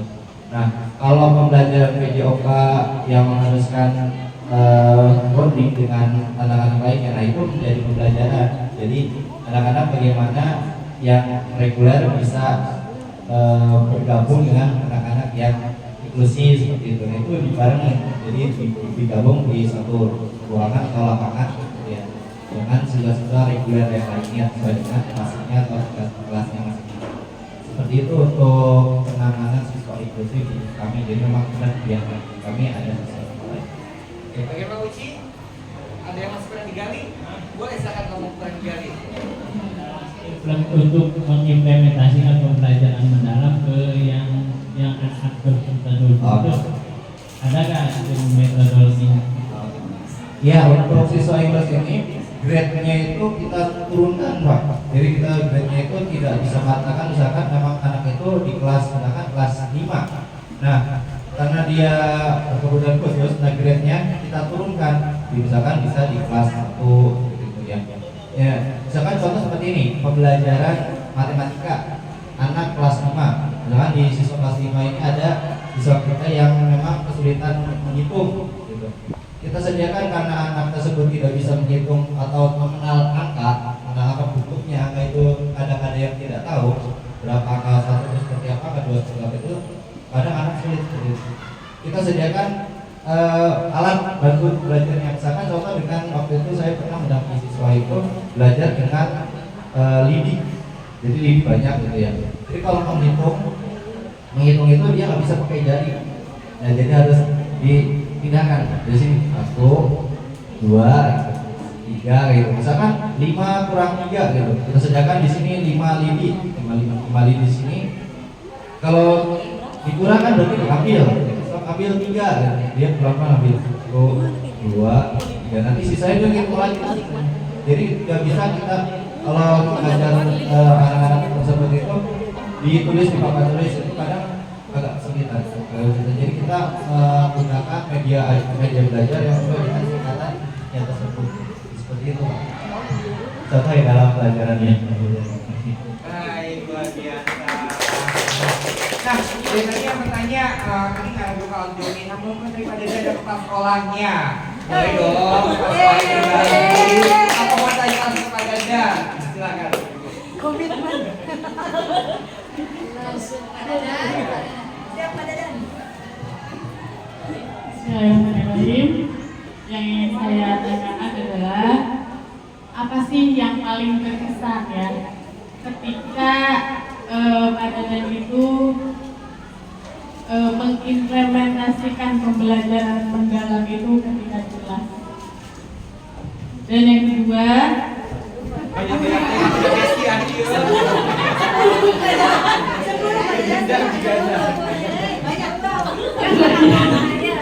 bagaimana respon siswanya itu pada saat belajar dengan pendekatan ini? Mungkin itu saja. Saya bukan pertanyaan, ini audit kayak antar sekolah dan guru. Silakan pada dan Mangga. Pertama ya, Lagi supervisi. pertama pengalaman benar-benar yang paling berkesan ya ketika belajar di kelas murid seperti itu. Tentunya semua guru, saya yakin semua guru itu punya harapan. Harapannya apa? Siswa pertama mencapai belajar dengan baik dan benar. Kemudian apa materi yang diajarkan itu memiliki kesadaran dan tumbuh akhlak yang baik atau yang mulia. Nah, salah satu yang paling berkesannya itu ketika murid diajarkan oleh kita, kemudian dilaksanakan, diamalkan dalam kehidupan sehari-hari menjadi akhlak yang baik. Nah, itu yang sangat berkesan. Artinya anak ini menjadi anak yang baik. Apa yang kita ajarkan, contoh ya, tentang menjaga kesehatan di IPAS, menjaga otot dan sendi. Ketika anak mempraktekkan beri kesadaran, nah itu guru itu sangat sangat senang sekali gitu kan. Anak itu memiliki kesadaran. Mungkin itu ya pesan yang paling terasa oleh guru ketika anak mampu memiliki kesadaran ketika kita menerapkan pembelajaran mendalam seperti itu. Kemudian jadi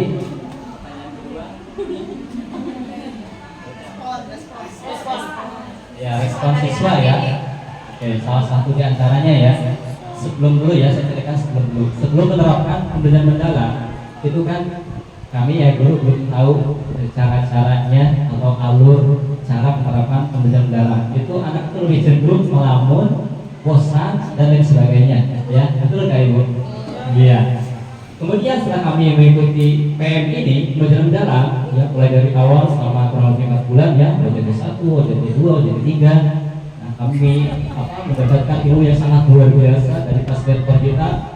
Keren sekali, tepuk tangan untuk fasilitator kita.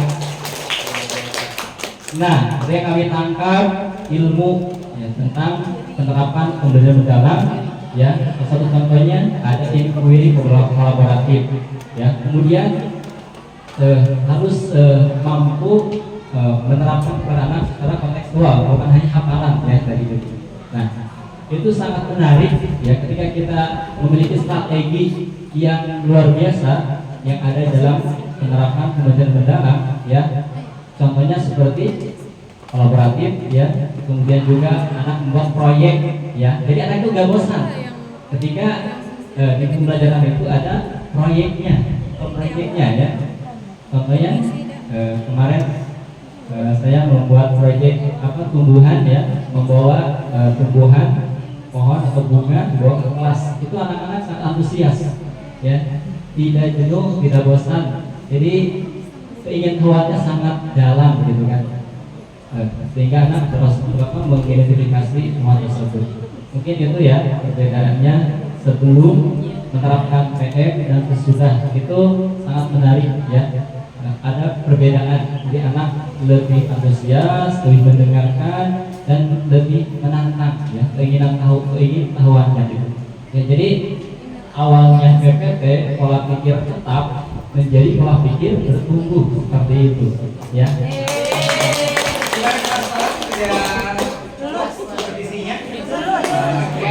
kalau supervisinya bagus, gaji naik bisa benar. Amin. ACC. Ya kan, mau buka dapur kan, Aksar ya bisa kali ini cicip dapurnya. ACC. Bisa ya sebenarnya ya. Baik ya Bapak Ibu, tidak terasa sesi diskusi talk show education ini kita sudah di penghujung. Ya Bapak Ibu, dari Pak Ilham kita bisa belajar bahwa belajar bisa dilakukan di alam. Perlu rasa syukur dan refleksi diri terhadap kita terhadap lingkungannya. Sedangkan dari Pak Dadan kita bisa belajar bahwa ilmu dan iman harus berjalan beriringan untuk melahirkan generasi yang unggul. Bapak Ibu, semoga kita semua semakin semangat menemukan makna belajar di setiap langkah kehidupan kita. Baik, saya Rizka Mardianto sebagai moderator. Saya mohon maaf nih kalau ada ucapan salah, yang nyinggung dan sebagainya. Jadi mau refleksi boleh, refleksi.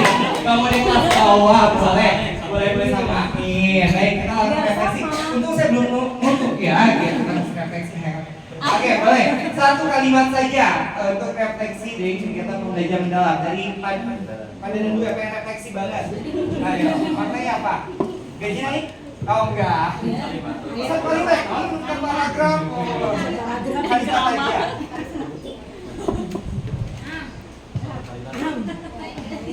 menggembirakan.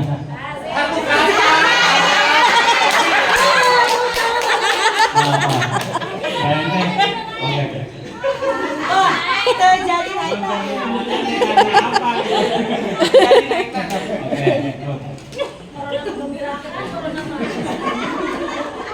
hidup Pak Dadan.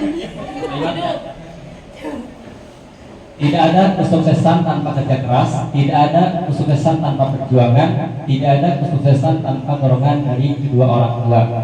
Tuntutlah ilmu, tuntutlah ilmu melalui dari tuntutlah ilmu melalui dari tuntutlah ilmu dari mulai kecil hingga pria lahat yang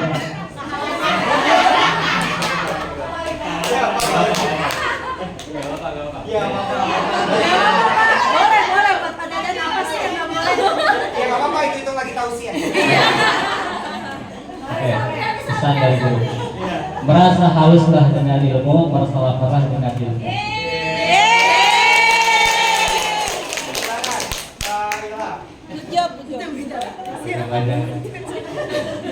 Satu kalimat. Teruslah belajar dengan apapun dan gimana. Satu kata. Itu saking mendalam. Boleh kita duduk, sudah ada lagi yang banget. Baik, kita tetap dengan alhamdulillah dulu. Alhamdulillah. Saya Rizka Mardianto, kami undur diri dan terima kasih kepada narasumber hebat, luar biasa. Tepuk tangan sekali lagi. Kembalikan lagi kepada master seremoni kita. Silakan. Luar biasa. Biasa. Baik, tepuk tangan sekali lagi Bapak Ibu untuk Bapak Rizka, Bapak Ilham dan Bapak Dadan. Demikianlah Edunto 29 dengan tema menemukan makna belajar, cerita nyata, implementasi pembelajaran mendalam. Sesi ini telah berakhir. Mudah-mudahan acara ini memberikan banyak inspirasi untuk kita semua dan menjadikan kita pemilik growth mindset yang menjadikan tantangan sebagai peluang untuk belajar dan melihat kegagalan sebagai proses perbaikan diri. Satu lagi, melihat menerima kritikan dengan tangan terbuka. Bapak Ibu, saya ulang ya. Mudah-mudahan menjadikan kita sebagai pemilik growth mindset yang menjadikan tantangan sebagai peluang untuk belajar, melihat kegagalan sebagai proses perbaikan diri dan menerima kritikan dengan tangan terbuka. Tangan Bapak Ibu. Terima kasih. Baik, acara ini kita tutup dengan doa. Atau sebelum doa, istirahat dulu ya itu. Tadi ada pantun kan? Untuk peserta, sekarang untuk hasil ya. Baik, pantunnya ke pasar membeli tali rapia. Sambil belanja dan jalan-jalan. Cakep. Ada Ibu Lia, ada Bapak Rizka dan Ibu Lia. Cakep. Hasil hebat kita di Lokus 9. Baik Bapak Ibu, hari ini kita akhiri dengan doa ya, biar barokah hasilnya. Kepada Bapak Ustadz Dadan, kami silakan. Jadi tadi pantun hanya untuk istirahat saja. ACC. Menggembirakan bukan? Mas dulu doanya mau segimana? Lagi. Dirapel dong Anda. 3 menit. Ayo tarik. Baik Bapak Ibu, kita saatnya serius ya, konsentrasi gerakan hidupnya kita, tawaduk kepada Allah dan Nabi kita. Allahumma salli wa sallim wa barik ala sayyidina wa habibina syafi'ina wa nabiyina Muhammad wa sallallahu wa ta'ala wa sahbihi wa rasulina ajma'in amin ya rabbal alamin. الحمد لله رب العالمين حمد الشاكرين حمد الداعمين حمدا يوافي نعمه ويكافئ مزيدا يا رب الحمد كما ينبغي لجلال وجهك الكلمات السلطان سبحانك لا علم لنا الا ما علمتنا انك انت العليم الحكيم وتب علينا انك انت التواب الرحيم. Ya Allah, ya Rahman, ya Rahim, Kau Maha Pengampun, Maha Pengasih. Maka ampunlah segala dosa, dosa dan kesalahan kami, ya Allah. Baik dosa sengaja ataupun tidak disengaja, ya Allah. Ya Allah, Engkau Maha Penyayang, maka sayanglah kami semua yang ada di sini, ya Allah. Ya Allah, ya Rahman, ya Rahim, kami memiliki anak. Jadikanlah anak-anak kami anak yang saleh-salehah, anak yang berbakti kepada kedua orang tua, berguna bagi bangsa, negara dan agama. Ya Allah, kami sadar bahwasanya hidup itu harus dengan ilmu, maka berikanlah kami ilmu pemahaman yang dalam, ya Allah. Ya Allah, jadikanlah seluruh peserta PM menjadi guru-guru teladan, guru yang baik, guru yang istiqomah dalam kebenaran, diberikan kekuatan, kesehatan, kebahagiaan, ya Allah. Ya Allah, ya Rahman, ya Rahim, Kau Maha segalanya, ya Allah. Kami yakin tidak ada gerak-gerak kami tidak bisa bergerak tanpa Engkau, ya Allah. Kami meyakini Kau segalanya. Ya Allah, ya Rahman, Engkau adalah Maha Pengasih, Maha Penyayang. Kami sadar kami tidak tahu bahwa mati itu kapan akan terjadi. Tapi ya Allah, jika Engkau cabut nyawa kami, maka cabutlah dalam keadaan husnul khatimah. Ya Allah, jika Engkau cabut nyawa kami, maka cabutlah dalam keadaan sujud, dalam keadaan membaca Al-Quran, dalam keadaan husnul khatimah.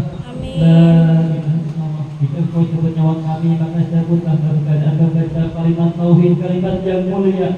La ilaha illallah Muhammadur Rasulullah sallallahu Rabbana atina fid dunya hasanah wa fil akhirati hasanah wa qina adzabannar. Bismillahirrahmanirrahim. Subhana rabbika rabbil izzati amma yasifun wa salamun alal mursalin walhamdulillahi rabbil alamin. A'udzu billahi minasy syaithanir rajim. Bismillahirrahmanirrahim. Alhamdulillahi rabbil alamin. Iyyaka na'budu wa iyyaka nasta'in.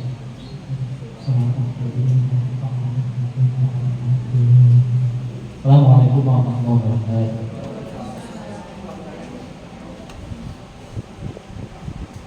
Baik, terima kasih kepada Bapak Danan yang telah mengikuti doa.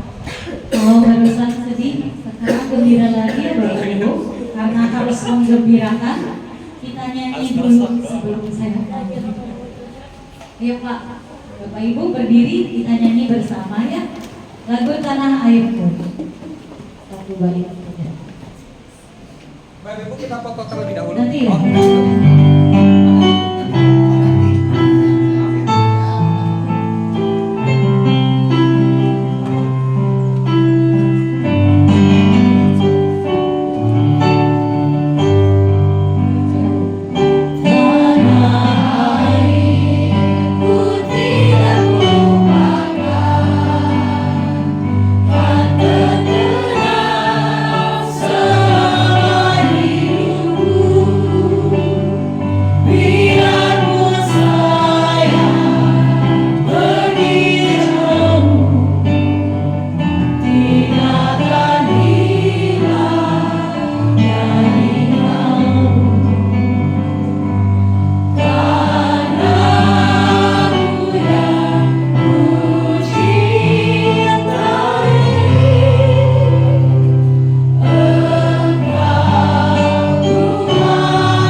Wassalamualaikum warahmatullahi wabarakatuh.